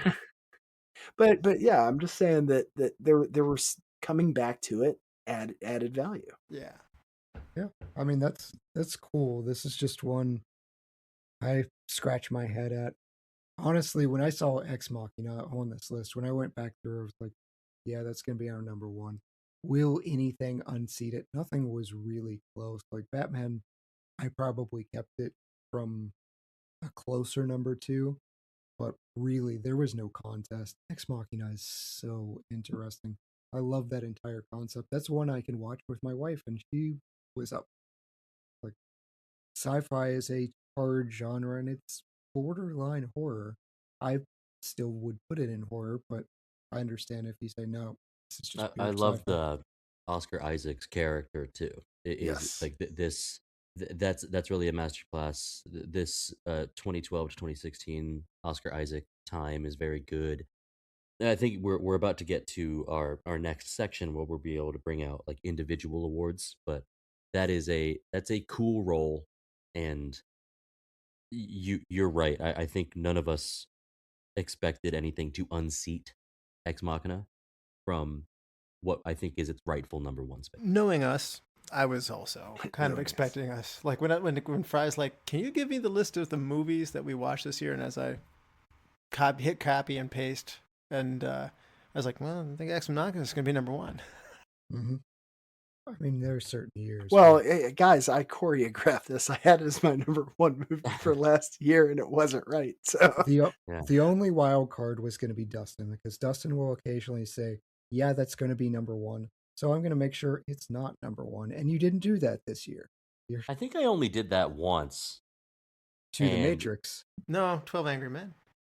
It was 12 Yeah. Angry Men. Yeah. I thought you tanked the Matrix. No, he as loves well. No, The I Matrix. love The No, he Matrix. That went would have bad been for my The number Matrix. one. Yeah. I think you tanked it, Chad, if I'm not mistaken. No, I gave it number one. Now, 12 Angry Men was something the like one that. that I wasn't. Remember, we talked about the host bias. I wasn't on that show with y'all. Okay. And that was also a year that I go like, I enjoyed a lot of other stuff. And the thing to take away from that is I had already learned the lesson. I had already seen it. I wasn't giving it its filmmaker accolades because it had been ingrained in like who I am. So Which is we'll revisit it interesting next because year. it fits in that Again. nice Dustin box of like, here's the stage play that he loves. Oh, yeah. No, Yeah, it's it is. okay. He did the same thing to Wizard of Oz years and years and years ago, so it's okay. It happens. Wizard of Oz deserves it. Boo. But instead of rehashing the past, what do you say we hand out some awards like we like to do here, you guys? Yeah. Love to. Year-end awards. I love these. All right. Best Director. Bryan, of all the movies we've covered this year. I'm going Ridley Scott on this one. I got to hold true to my guy. There's a reason this was a dealer's choice and a must do for me. And yeah, I'm going to stick with it. For Kingdom of Heaven. All right. Chad, how about you? Best Director this year? I went Charles Lawton for Night of the Hunter. I think it's beautifully shot. It's tight, memorable scenes, great cinematography, and Lawton doesn't go on to really do anything else. Like, this is a disaster for him, and it shouldn't have been. It's a masterpiece. All right. Dustin, how about you? Best Director this year? Honorable mentions: John G. Avildsen for Rocky, M. Night Shyamalan for The Sixth Sense, Lau Kar-leung for 36 Chamber of Shaolin, Bob Fosse for Cabaret. But my winner is Alex Garland for Ex Machina. Love the pick. That'd be my number two.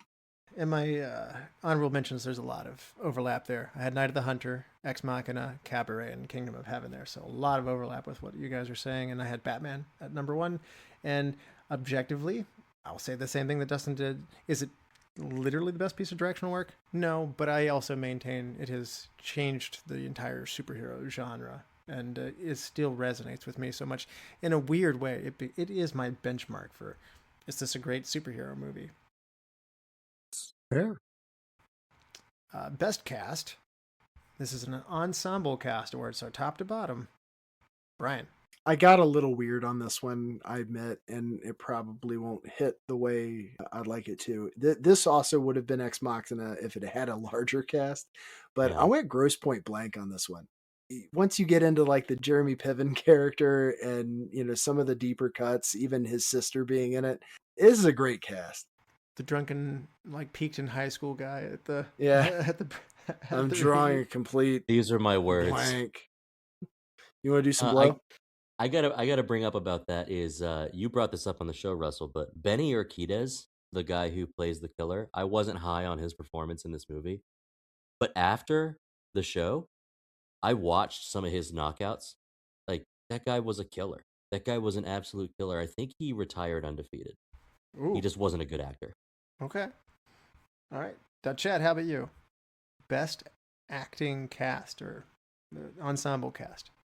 Yeah, I wasn't too kind to Fry's dealer's choice with "This Is Where I Leave You," but I do Oh yeah, think that's a great cast. that cast is really hard to beat from top to bottom. It's just star-studded. Great choice. How about you, Dustin? Best cast. Honorable mentions include Event Horizon, A Fish Called Wanda, This Is Where I Leave You, but the winner is Midnight in Paris. That's a good call, too. That's a Particularly good for the choice. Yeah. cameos. It's the cameos of the people in the past, I can see it. specifically Hiddleston, Corey Stoll steals the show, and then Adrian Brody and Kathy Bates. I love the choice there. That's great. A little bit of overlap again coming here at the end. I have some honorable mentions for Ex Machina, My Fair Lady, Back to the Future 2, Rocky, Ghost of Miss Muir. But what I'm going to go is A Fish Called Wanda. It is a great cast. Yeah, that was my honorable mention. Best actor, Bryan. I went Michael York and Cabaret on this one. Honorable Good mention choice. to both of the leads for Ex Machina and Gene Hackman in French Connection. All right, I love it. Chad, how about you? Best actor. My honorable mention went to Gene Hackman as well for French Connection. Didn't care for the movie that much, but Gene was incredible. I went Robert Mitchum as Harry Powell in Night of the Hunter. I just think that is one of the more memorable villains of all time. Mm-hmm. Yeah. Dustin, how about you? Best actor. Honorable mentions Sylvester Stallone in Rocky, Robert Mitchum in Night of the Hunter, John Cusack in all three this year, High Fidelity, 1408, and Gross Point Blank, mainly for the collection, quantity over quality. And my best actor goes to Tom Ewell as Richard Sherman in The 7-Year Itch. Perfect role, perfect cast. Not for everybody on this show, but a very particular character portrayal, and it was really well done. I definitely got the right man on the show for that one. All right. My best actor. I have fewer honorable mentions as well. Jimmy Stewart for Man Who Shot Liberty Valance. John Wayne from The Searchers. Michael Keaton as Batman. Sylvester Stallone as Rocky. Actually, good acting performance. Chris Farley, tip the hat there for Tommy Boy. Robert Mitchum for Night of the Hunter, but I got to go with Rex Harrison. He has a double dip this year because he does My Fair Lady and The Ghost of Miss Muir. I mentioned it earlier. I think I'm a huge Rex Harrison fan. He's great. Like the blood and swash, like pirate, ornery pirate. I really liked Blood him. and swash. I really liked him. And then he turns around and he does this other movie. And I guess it's not fair. I'm double dipping, but he does this sophisticated, condescending linguist, coach. And it's so different. Kind of his thing. Destroy you with words. He's great. I really want to see more Rex Harrison going forward. So, best actress, Bryan. I went a little outside the box on this just because I wanted to throw a curveball, but I went to Julia Roberts in Best Friend's Wedding. I'm surprised. goodness. Wow, good job, Bryan. Chad, how about you? Best actress. I really wish I could pronounce her name very well, but honorable mention to Ihai Shina, who plays Asami in Audition. Just her version of Kiri Kiri Kiri sticks in your head. But You love that. I do. I wake up at night just Giddy, deeper, giddy, deeper. giddy. Yeah. But Alicia Vikander as Oh, yeah. Eva in Ex Machina. Oh, it's a good choice. Yeah. Dustin, best actress. Honorable mentions: Nicole Kidman in The Others, Liza Minnelli in Cabaret, but my winner is Gene Tierney in The Ghost and Mrs. Muir. All right. I've got some overlap here again. I've got a couple honorable mentions with Rachel McAdams from The Notebook, Fish Called Wanda of Jamie Lee Curtis, My Fair Lady with Audrey Hepburn, Liza Minnelli, and Cabaret. But I, too, am going with Gene Tierney out of The Ghost of Miss Muir. Stunning. Yes. Okay, yes, she's pretty, but she's legitimately talented also. So, yeah. Best supporting actor, Bryan. Forgot how much I miss seeing him in movies, but Jeremy Piven in Grosse Point Blank. I feel like it wasn't until we did the movie for the podcast that I was like, why don't I watch more Piven? Chad, how about you? Best supporting actor. Ghassan Mossad, who plays Saladin in Kingdom of Heaven. Oh, he was good. That was good. Honestly, I could have watched an entire movie just following him around. Yeah. It was great. I think there is a movie about Saladin. That book exists, so Ridley? Dustin, best supporting actor. Honorable mentions: Joel Grey in Cabaret, O.J. Simpson in The Naked Gun. He did that for a laugh. Okay, no, he's terrible, but it was funny to Killer say to you joke. guys. Kevin Kline in A Fish Called Wanda, which probably should be the winner, but I was really, really attached to Danny Aiello in Do the Right Thing. I love your choices. And I think it's tough, honestly, with Turturro as his son as well. Like it's hard to pull off that role. And I didn't bring it up earlier in the show, but like I wondered if the message of that movie got muddled over the last 40 years, but I still think he deserved his praise for that portrayal. Danny Aiello.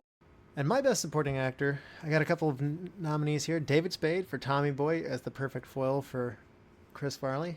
Tom F. Wilson is Back to the Future 2. Upon going back and rewatching it, he does a lot of lifting, and this is his movie. A lot of it rides on his back. George Sanders for The Ghost of Miss Muir, and Michael Palin for Fish Called Wanda, but I'm going also same movie, A Fish Called Wanda. Chris Klein is my pick for best supporting actor, Oscar-winning performance in a comedy, so it is legitimately good. Best supporting actress, Bryan. I went with Rose Byrne in This Is Where I Leave You. I think that if you're going to have someone like super quirky and have them come in with the super weird, she did a great job as that part. And yeah. All right. And Chad, how about you? Best supporting actress. I just can't give it to Rose because she's the reason they play so much In Excess. I went with Ruby Dee as Mother's sister in Do the Right Thing. This is another character. I love spending time on the front porch with her or in that windowsill as she's watching over the neighborhood. All right. And Dustin, how about you? Best supporting actress. This is kind of like a softball to our good friend DJ Bryant. My honorable mentions are Maureen O'Hara in The Parent Trap and Toni Collette in The Sixth Sense. But I'm going with Marilyn Monroe in The 7-Year Itch. Chad has his head on his desk, but he's going to have to deal with that choice there. So, all right. Best supporting actress. Actually, I've got a couple on here as well, as usual. Nominations go to Marilyn Monroe for 7-Year Itch. Chad, you can keep your head on your desk for that one. Rachel McAdams for Midnight in Paris. She does a great job of being sweet at times. She is just so detestable, and she nails this absolute awful woman. She really does, yeah. In this, she's so good as being terrible. Alicia Vikander for best supporting. I heard some other people elevate her to best actress, and there's nothing wrong with that either. And then I'm going with Kathryn Hahn in We're the Millers. She is an absolute riot. In a movie with a lot of hysterical people, she gets some of the hardest laughs. She totally steals the show and she's just such a funny lady. She's funny also, by the way, in This Is Where I Leave You that you brought to us too, Fry. Yep. I love Kathryn Hahn. She's hilarious, and she gets my pick this year. All right. I think now it's time to go with some spicy picks. Bryan, who is your sexiest female of anybody we covered this year? I mean, Eva Green. Kingdom of Heaven. She's pretty. All right. Chad, are you following suit here? No. I mean, this is something that appalled Russell years ago. He's like, how many of her movies have you seen? And the answer was all of them. Sarah Michelle Gellar. She's my girl. It's not great when your co-star upstages your actual star, but I'm an SMG fan over Jennifer Love. Spicy. There it is. I do it every year. You try to get me to say it, and I don't say it on time. I told Bryan. Sorry. I told Bryan that I will never be a cheap Saturday morning what was it called? Where you have the soundboard with all the effects. But if I had a soundboard, that's my number one effect that I want to have. That you would want to have that one on the soundboard. Yeah, Dustin saying spicy. Spicy. There you go. All right, Dustin. Sorry, who is your sexiest female of this year? Honorable mentions include Eiichi Shiina from Audition, particularly in her outfit at the end. Guys, I listened to that episode. I'm getting a little more concerned about some of the attraction. Dustin to this. and I had a I can fix her type attitude. You're supposed to have all your limbs on. I love it. I'm deeply disturbed. I love it. Go on. Good. I love that pick. I do. Yeah, me too. Jennifer Love Hewitt in I Know What You Did Last Summer. Jamie Gertz in The Lost Boys. Jennifer Aniston and We're the Millers. It's clearly fan service. She has to be on the honorable mentions. Here's one that I don't know if any of you guys would also put on your honorable mentions.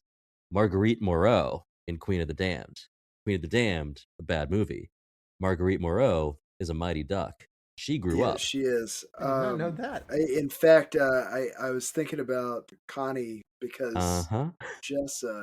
Jess was like, "Hey, we should have Avon watch Mighty Ducks," and it was 5 seconds after we had done Queen of the Damned. Oh, and wow. I'm sitting there watching it, and I was like, "No, wow." Thank you for that connection, Dustin. That brick fell out of heaven and hit me in the head a couple months ago, but I was like, wow, that just happened. But those were just the honorable mentions. And the winner is Alicia Vikander. 2 roles this year, Ex Machina and The Man from U.N.C.L.E. Yes. Yes. I understand how things went wrong there. I think the really important thing to state, though, is when I first watched Mighty Ducks, I was younger than she was. Yeah, right. Yeah, of course. So we need to really nail that down. It's not like I'm going back and rewatching Mighty Ducks for that. It's right. We knew what you meant. All right. Sexiest female this year for me. I had a few nominations as well. Chad, put your head back on your desk. It's Marilyn Monroe again with the nominations here. Yeah. McAdams in The Notebook specifically. Bryan, you won't know about that one. Yes, but I'm familiar with Rachel McAdams. Lena Headey in 300. I did not enjoy the movie, but she's very attractive. Audrey Hepburn. I get it. She's an icon for a reason, and I would say some 2 new ones that I would just never heard of. Leslie Ann Down and Great Train Robbery was a whole lot of fun, and I would like to know more about Maureen O'Hara. We saw her in The Parent Trap, and apparently she's at the mom age at that point in the movies, and she's has a long list of highly acclaimed movies. I'd like to know more about Maureen O'Hara, but I'm going to give this to Kim Basinger for Batman, and I will tell you, Batman did many things for me, but I will remember being like a young kid watching Batman on screen being like, that lady's beautiful. So she is. Just right place, the right time. Chad doesn't like any of my picks there. He's just a lot of shaking of the head. The thing that stood out most about Kim Basinger, and this is the director's fault, this is not her fault, is the framing of, I think it was like a phone or something, giant hand. Like she has giant man hands, and that's the director's fault. I don't think she actually does. Don't put that in your movie. I'm not really paying attention to the hands that much either, Yeah, to be fair. You go. All right. I think this is the second time I picked her for sexiest female of the year. I did it for LA Confidential as well. I'm pretty sure. So I might be on brand there. All right. This is always one of the more humorous segments here. Bryan, who is the sexiest male? You hit me with another spicy there. Spicy. I went with Oscar Isaacs here. He's a handsome man. He's a handsome man. All right. More rugged in this version of Oscar Isaac. All right. Chad, how about you? Sexiest male. I mean, nothing funny about this. It's the entire cast of 300, but like, if I have to single out one, Oh. Gerard Butler, like, incredible abs. Apparently not CGI'd, apparently, so. No, he went through like Navy SEAL boot camp or whatever it was to get those. All right. Dustin, how about you? Sexiest male. Of the 300 guys, because I didn't include them on mine. On the 300 guys, I would say Fassbender is the sexiest of the 300 boys. I'll But allow it. Yeah. yeah. Oh, okay. But let me get into my Vikander honorable mentions appreciated. here. Yeah. Kiefer Sutherland in The Lost Boys. Army Hammer from The Man from U.N.C.L.E. Flashback Stuart Townsend from Queen of the Damned. Not the modern Stuart Townsend, but when they go back he to looks when he rough, was man. yeah, but when they go back to when he was still human and gets turned by Marius, that's sexy fop. But our winner for sexiest male this year is, in fact, the man with the saxophone, Tim Capello from The Lost Nice. Boys. I love that so much. Oh, even. That guy is hot, and he can play that thing, And he still does it. and he still does it. Oh, wow. That scene rules. In other movies, it would be so horribly out of place, but because it's that movie, it works. It's so funny. Yeah, it is. I loved when you guys were on the show doing it with Lizzie and her brother, right? Yes. I loved the joy that you guys were able to talk about Capello in that moment. Yeah, I brought the trivia with that one. Like, Yeah. I am all. So nobody picked Jack Nance from Eraserhead, it looks like. I try and put that movie out of all consideration.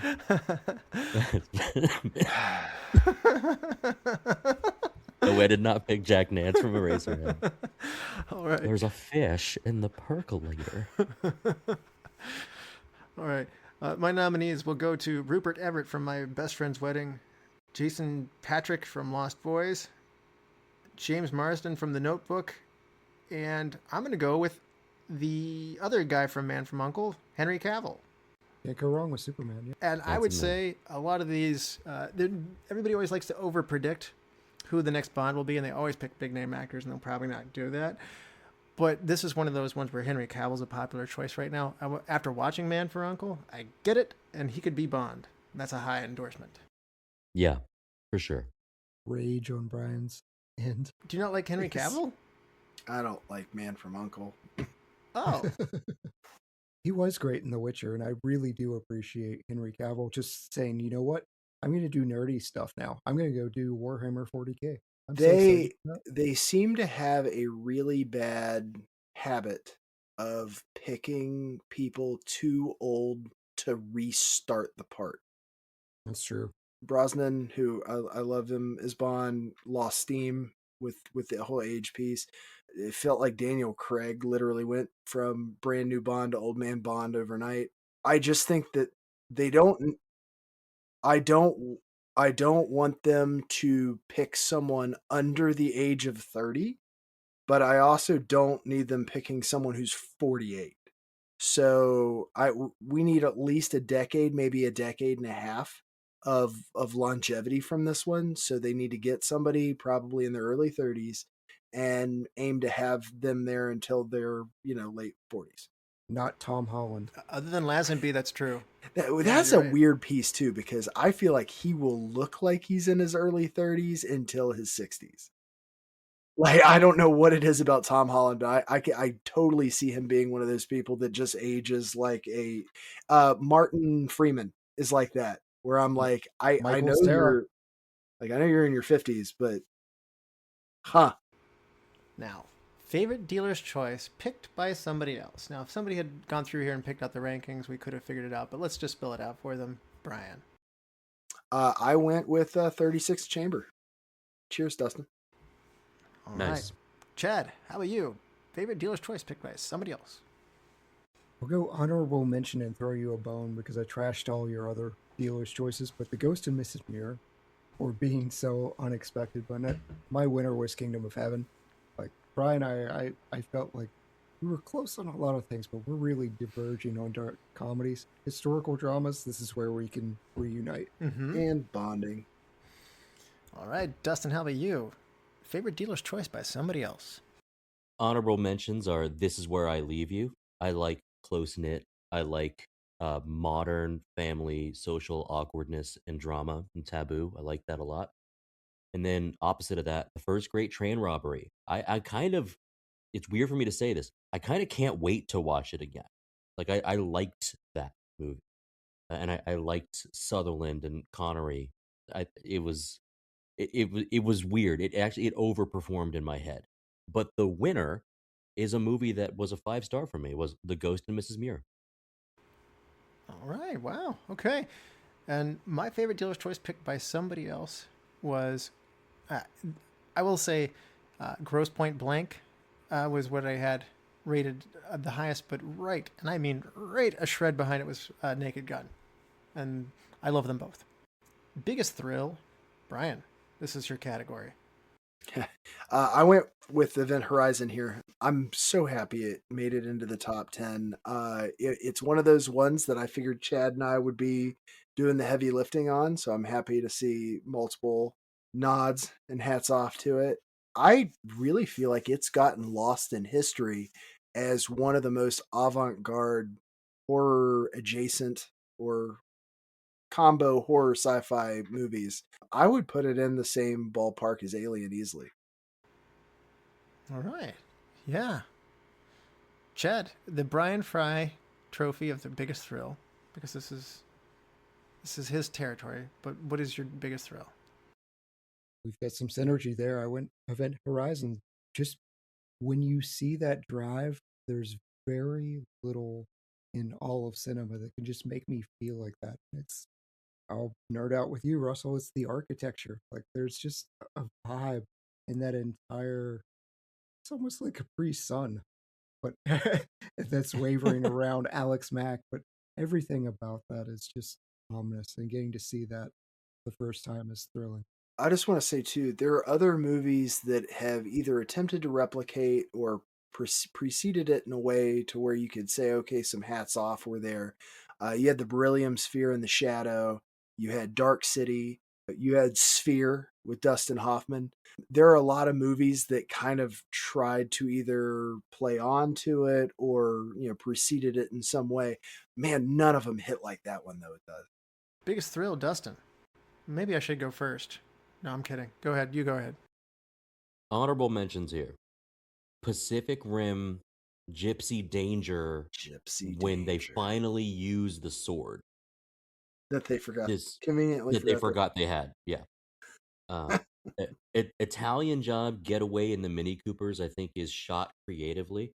And yes, the newer one is like has better versions of this kind of stuff, but for the time period, I liked it. The wide shot of them driving on the roof, I love. Like it's special. And then the Rocky training montage for a thrill. Nothing gets you more hype than watching Rocky. And honestly, Rocky 2 is right up there, like the training montage. But those just change the chemical makeup of your body. You want to move. You want to overcome. You need a montage. You need a montage. But the winner is 300. Of course. When they yeah. hold for the first time at the hot gates and they push away that first wave and then they break out and start killing people solo. And that scene culminates with the, push them to the cliffs. Well, they look thirsty. Let's give them something to drink. That is 8 minutes of perfection. And you have to understand that they are still living on that style scene. They are still making Spartacus spin-offs to this day, predicated on 300 cinematography. Like Cinemax has literally made it its goal in life to continue the 300 cinematography for as long as people will continue to watch boobs, abs, and swords. It's got it all. All right.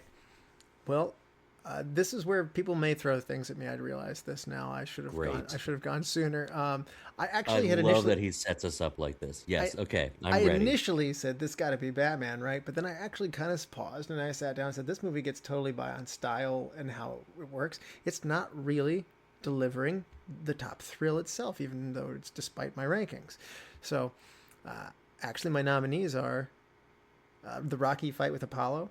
That's outstanding. The French Connection. I think we all know the chase scene. That's pretty amazing. I'm going with The Great Escape.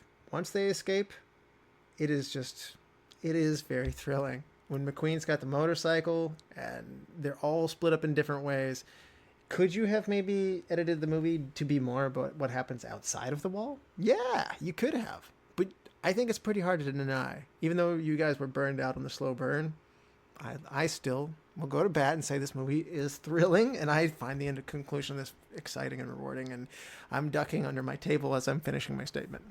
I I have had to grab my absolutely stress no ball. problem with the slow burn. Yeah, I feel like I don't want to add words to my withering stare. I really wrote these out before the rankings were ever made. Sorry,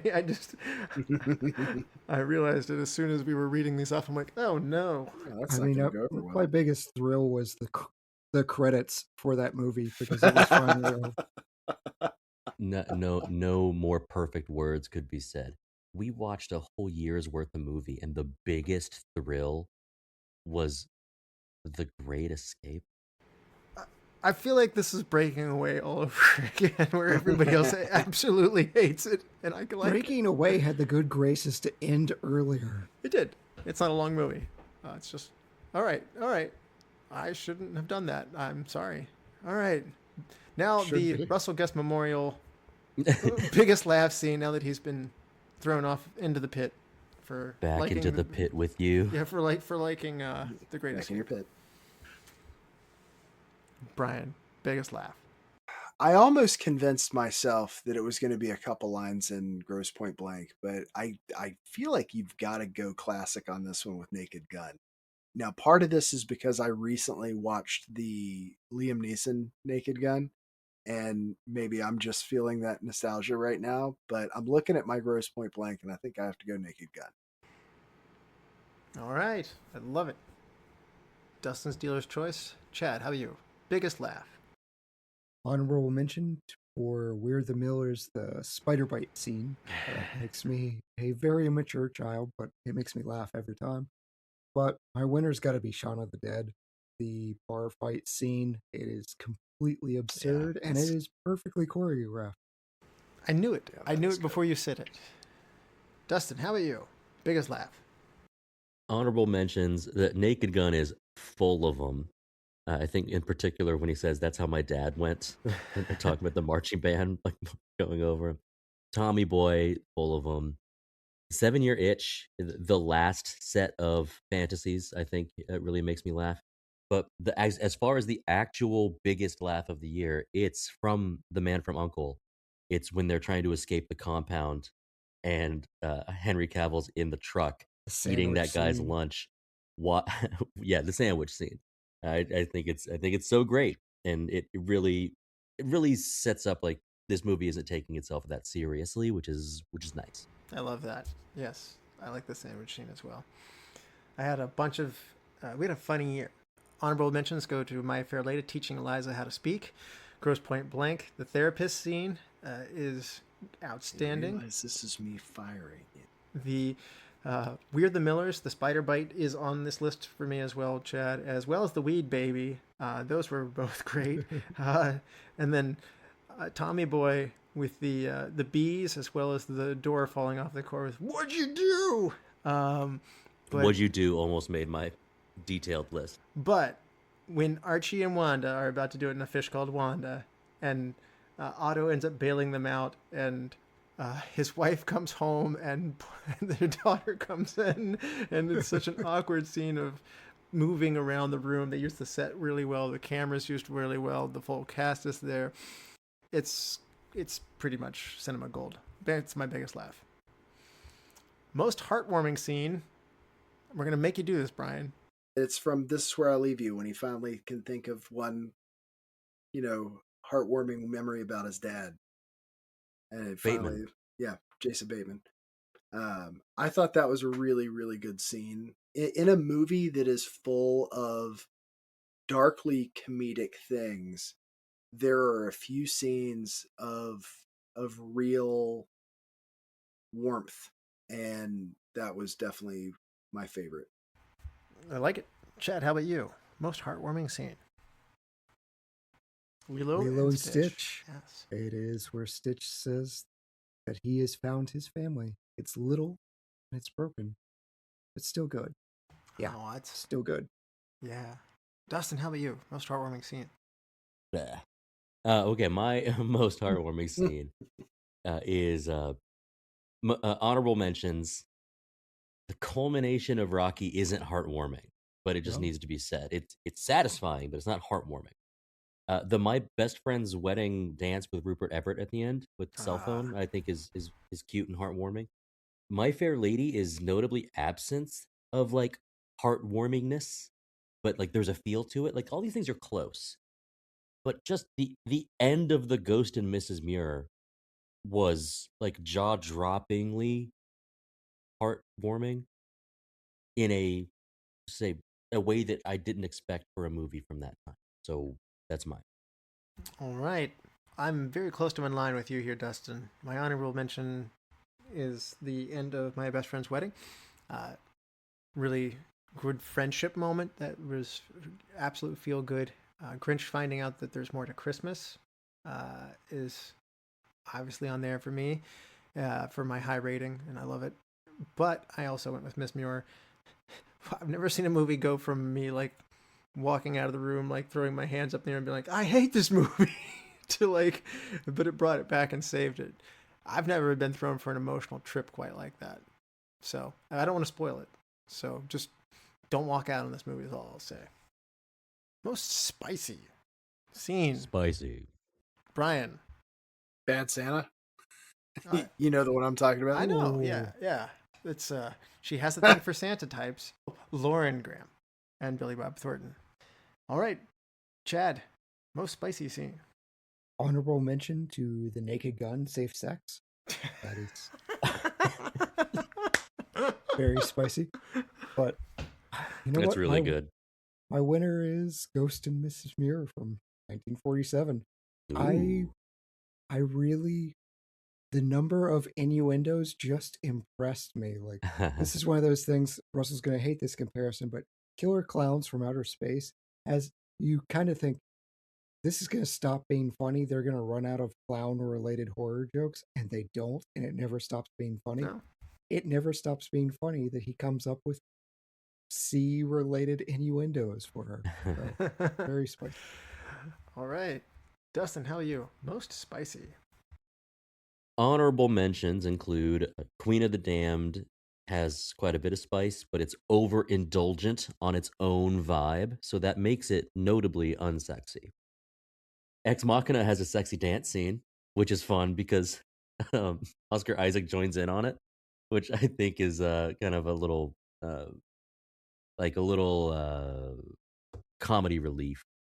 Tommy Boy has like a vacation style sexy scene, but our winner is We're the Millers, Jennifer Aniston. It's specifically fan service. It's made must win. It's made to do that. I'm not even necessarily Mr. Jennifer Aniston fan, but that made my candidate list. Dirty Dancing had several scenes that had some spice in there. And then The Notebook is going to get mine, and I can't believe nobody picked Orlando Bloom and Ava Green and Kingdom of Heaven. But I actually am going to go with the rain scene, coming in out of the rain for The Notebook. Gosling and McAdams. Yeah. All right. Didn't hold up over time. Nobody wants to win this award, but somebody's got to get it. Brian, what didn't hold up over time for you?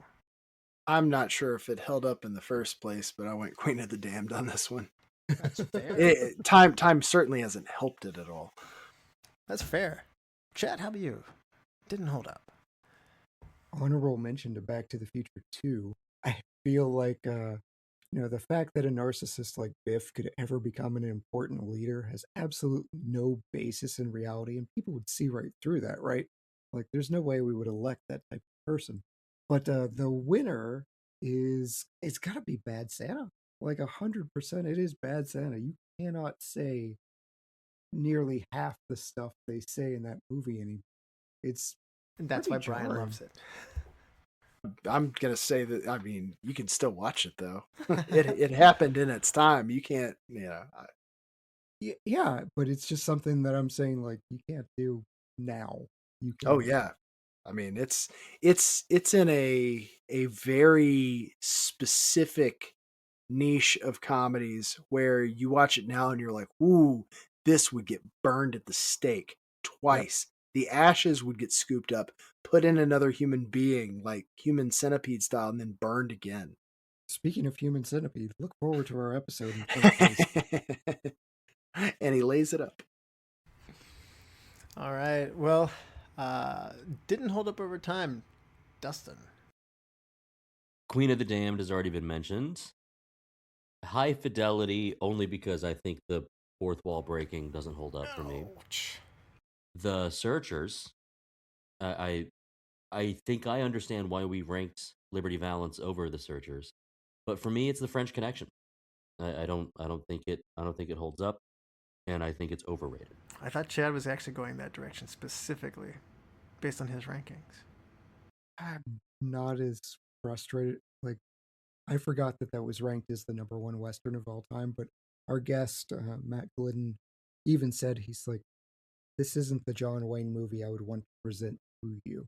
He even Right. didn't like it. He, of his own shortlist, he was like, I didn't want you to pick that one. Of course you did, given its accolades, but he's like, not that one. But but we did he it. said it's the least John Wayne movie of all the John. Well, I'm going on a similar note. I think I alluded to it before. The Italian Job 1969 will be my pick here. It's not good that you like the remake better, but I do. Same. All right. Best new discovery for you, meaning you hadn't seen it before and you found it on this year's on the show. Brian. I went Man Who Shot Liberty Valance. Really enjoyed that. Super happy we covered it. It is good. Stewart and Wayne in the same movie. I didn't know that was even a thing. It was a great thing. Chad. Best new discovery. Fish Called Wanda. I have no idea how I missed this. It's charming. It's funny. I was really sad I wasn't on the episode. All right. And Dustin, best new discovery for you. Honorable mentions: Kingdom of Heaven, Midnight in Paris, Ghost and Mrs. Muir, 7-Year Itch. But my winner is My Fair Lady. All right. Yes. I had a couple of honorable mentions that will line up with a lot of that too. Mine is Cabaret, Great Escape. Sorry, I forgot that was not a popular choice here. The Ghost of Miss Muir. My Fair Lady was really high up there, but the number one for me is going to go to Night of the Hunter. Most improved with watch. This is one you do want to get. Brian, which movie did you come back to and you realized you liked it so much more? Like I mentioned earlier, and I know I kind of ruined this one, but 36 Chambers. I forgot how awesome that movie was until Dustin brought it back up. Ah, all right. Chad, how about you? Most improved. Same vein, I'm going with another dealer's choice, and that is Kingdom of Heaven. I said Orlando Bloom fatigue too. Yeah, I really dig this. All right. Dustin, how about you? Most improved by rewatch. Shaun of the Dead, Rocky, Batman. Those are my honorable mentions. And it almost feels wrong to have this be the answer, my winner, because it's almost like when, a number 3 draft pick ends up being on first team All NBA, like in his third year. But it's Ex Machina. Like, I liked it even more this last time, and I'll like it again. So Ex Machina is most improved. It's a great choice. In fact, I didn't even put it in here because I liked it so much the first time, but you're right. It just doesn't get old. And It's great. technically, that's really true for me, too. I like your answer better than my own answers here, probably. My most improved, though, Back to the Future 2, as I mentioned earlier, but Midnight in Paris is going to get my choice here. Most fun you had this year recording an episode, which does not necessarily at all mean it's the best movie you covered. It is its own unique superlative. Bryan. I went Kingdom of Heaven there. I truly think that was one of the best shows I've done and that we've done, and I really stand behind that one. It was thought provoking, yeah. All right, Chad, how about you? And by the way, honorable mentions are welcome. Yeah, I had so many. I think the fact that on the fly I had to threaten to throw Herodotus at Russell during the 300 episode marks it as You one of my did. favorite episodes. I did write down Kingdom of Heaven, Ghost and Mrs. Muir as a like, WTF is this? Whatever. I love these. Chad, watch this movie and then talk about it immediately. Panic. I laughed the entire time I was on that episode, but my favorite is always going to be the episodes where I get to record with my wife, and she showed up on the Grinch, and it was a fun like Grinch sandwich where I got to play the role of the villain because I feel like the Grinch is an understandable villain. He just wants some peace and quiet in his home, and his neighbors are being obnoxious, and Yeah. he has to stop this. That I get. But my wife is Christmas joy, and she was wearing Christmas earrings and a Christmas shirt, and Russell's Buddy the playing up, Elf. What's your favorite yeah, color? playing up with Russell, and there was just a tag team of why Chad is a terrible, miserable person, and I enjoyed it. That was a really fun episode. I had a lot of fun this year. My nominees are Tommy Boy with Tommy Allen is always an outstanding, a lot of fun with that one. A Fish Called Wanda. This movie is outstanding, a lot of fun talking about that one. Cabaret was an outstanding conversation. Really enjoyed having Mark on the show on that one. Night of the Hunter with you and Lizzie Chad, but I'm going to go with Ghost of Miss Muir with Dustin and Chad there. So I didn't know what we were getting into, and it was a whole lot of fun. Dustin, most fun you had on recording an episode this year? Honorable mentions: The Ghost and Mrs. Muir, A Bad Santa, because I think we agreed ahead of time, like, hey, let's be a little blue. Eraserhead, because it was just such a shock that Gerald would say, like, "You want to do this? Like, do you know what you're getting into?" Like, no, not really. And so, like, okay, great. But my winner is 300. Specifically, once we realized that Russell didn't know the source material, that's when it really It clicked was for a light being a bulb great moment episode. Yes. when it goes from good to great. Yeah. So I was very happy with that episode. All right. Well, I'm sad and glad that I could be there. Honestly, this is one of the ones that stressed me out the most. Another one would be Top Gun, where I know I'm doing a movie that a whole lot of people love, and I do not share that same just general public opinion of it, and I'm scared to be on it and take everybody else's joy. Like, I kind of went in and I was like, oh man, this is well, we've come full circle. This is always one of my favorite moments of the entire year to do this show. I have had a blast. I hope you guys listening have had a blast with us.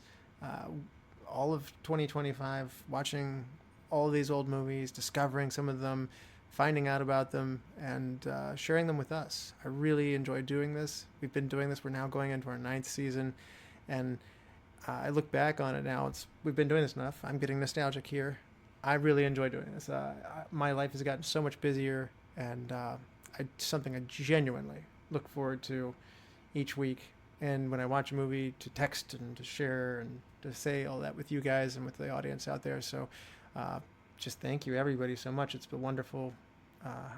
And especially you guys right here, my hosts on the show. So thank you. It's the best. Cheers, man. Yeah. And we're going to do it all again next year. We're going to kick this thing off again next year. So who's going to help me pick some movies from next year? I got your help. It is the new retro. That's right. It's time for a new class of retro movies. All of these movies are from 10 years ago, if you can believe it.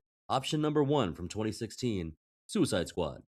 A secret government agency recruits some of the most dangerous incarcerated supervillains to form a defensive task force. Their first mission? Save the world from the apocalypse. Option number 2 from 2016, The Accountant. As a math savant uncooks the books for a new client, the Treasury Department closes in on his activities and the body count starts to rise. Or option number 3 from 2016, Don't Breathe. 3 delinquents break into the house of a war veteran who is blind to steal his money. However, they discover that the man is not as defenseless as he seems. What's it going to be? Chad, why don't you pick us a new movie to kick us off for the new year? I am a simple man. I see horror. I pick horror. We are going to do Don't Breathe. We are certainly not going to do Suicide Squad. No way. Ever. The Suicide Squad. Great. Suicide Squad? Please avoid. So Don't Breathe. Really excited. Jane Levy. Good time. All right. Don't breathe. Well, and actually, you should breathe so you don't pass out. There's a lot of these. I've heard of that. Don't look up. Don't breathe. Don't move. Don't stop me now. All right. Don't be a menace. Yeah. All right. We could do an entire month of Don't movies. Don't month. Well, thank you, all the lords, ladies, and knights of the Retro Movie Roundtable. We invite you to reach out to us. We do want to hear from you, so subscribe to us, rate us, review us on Apple Podcasts, Spotify, wherever you get your podcast. Give us a like on our Facebook and follow us on Twitter at @movie_retro. Subscribe to our YouTube channel. Producing and providing this podcast is fun, but not free. We invite you to support the show at our Patreon page at www.patreon.com/Retro Movie Roundtable. All contributions are much appreciated and will go towards making the show better for you, the listeners. As always, thank you for listening. Be good to each other and watch more movies. Brian? Sometimes to achieve greatness, you have to cut off a little piece of yourself, no matter how much it hurts, in order to grow, in order to move on. It takes courage, and I admire that,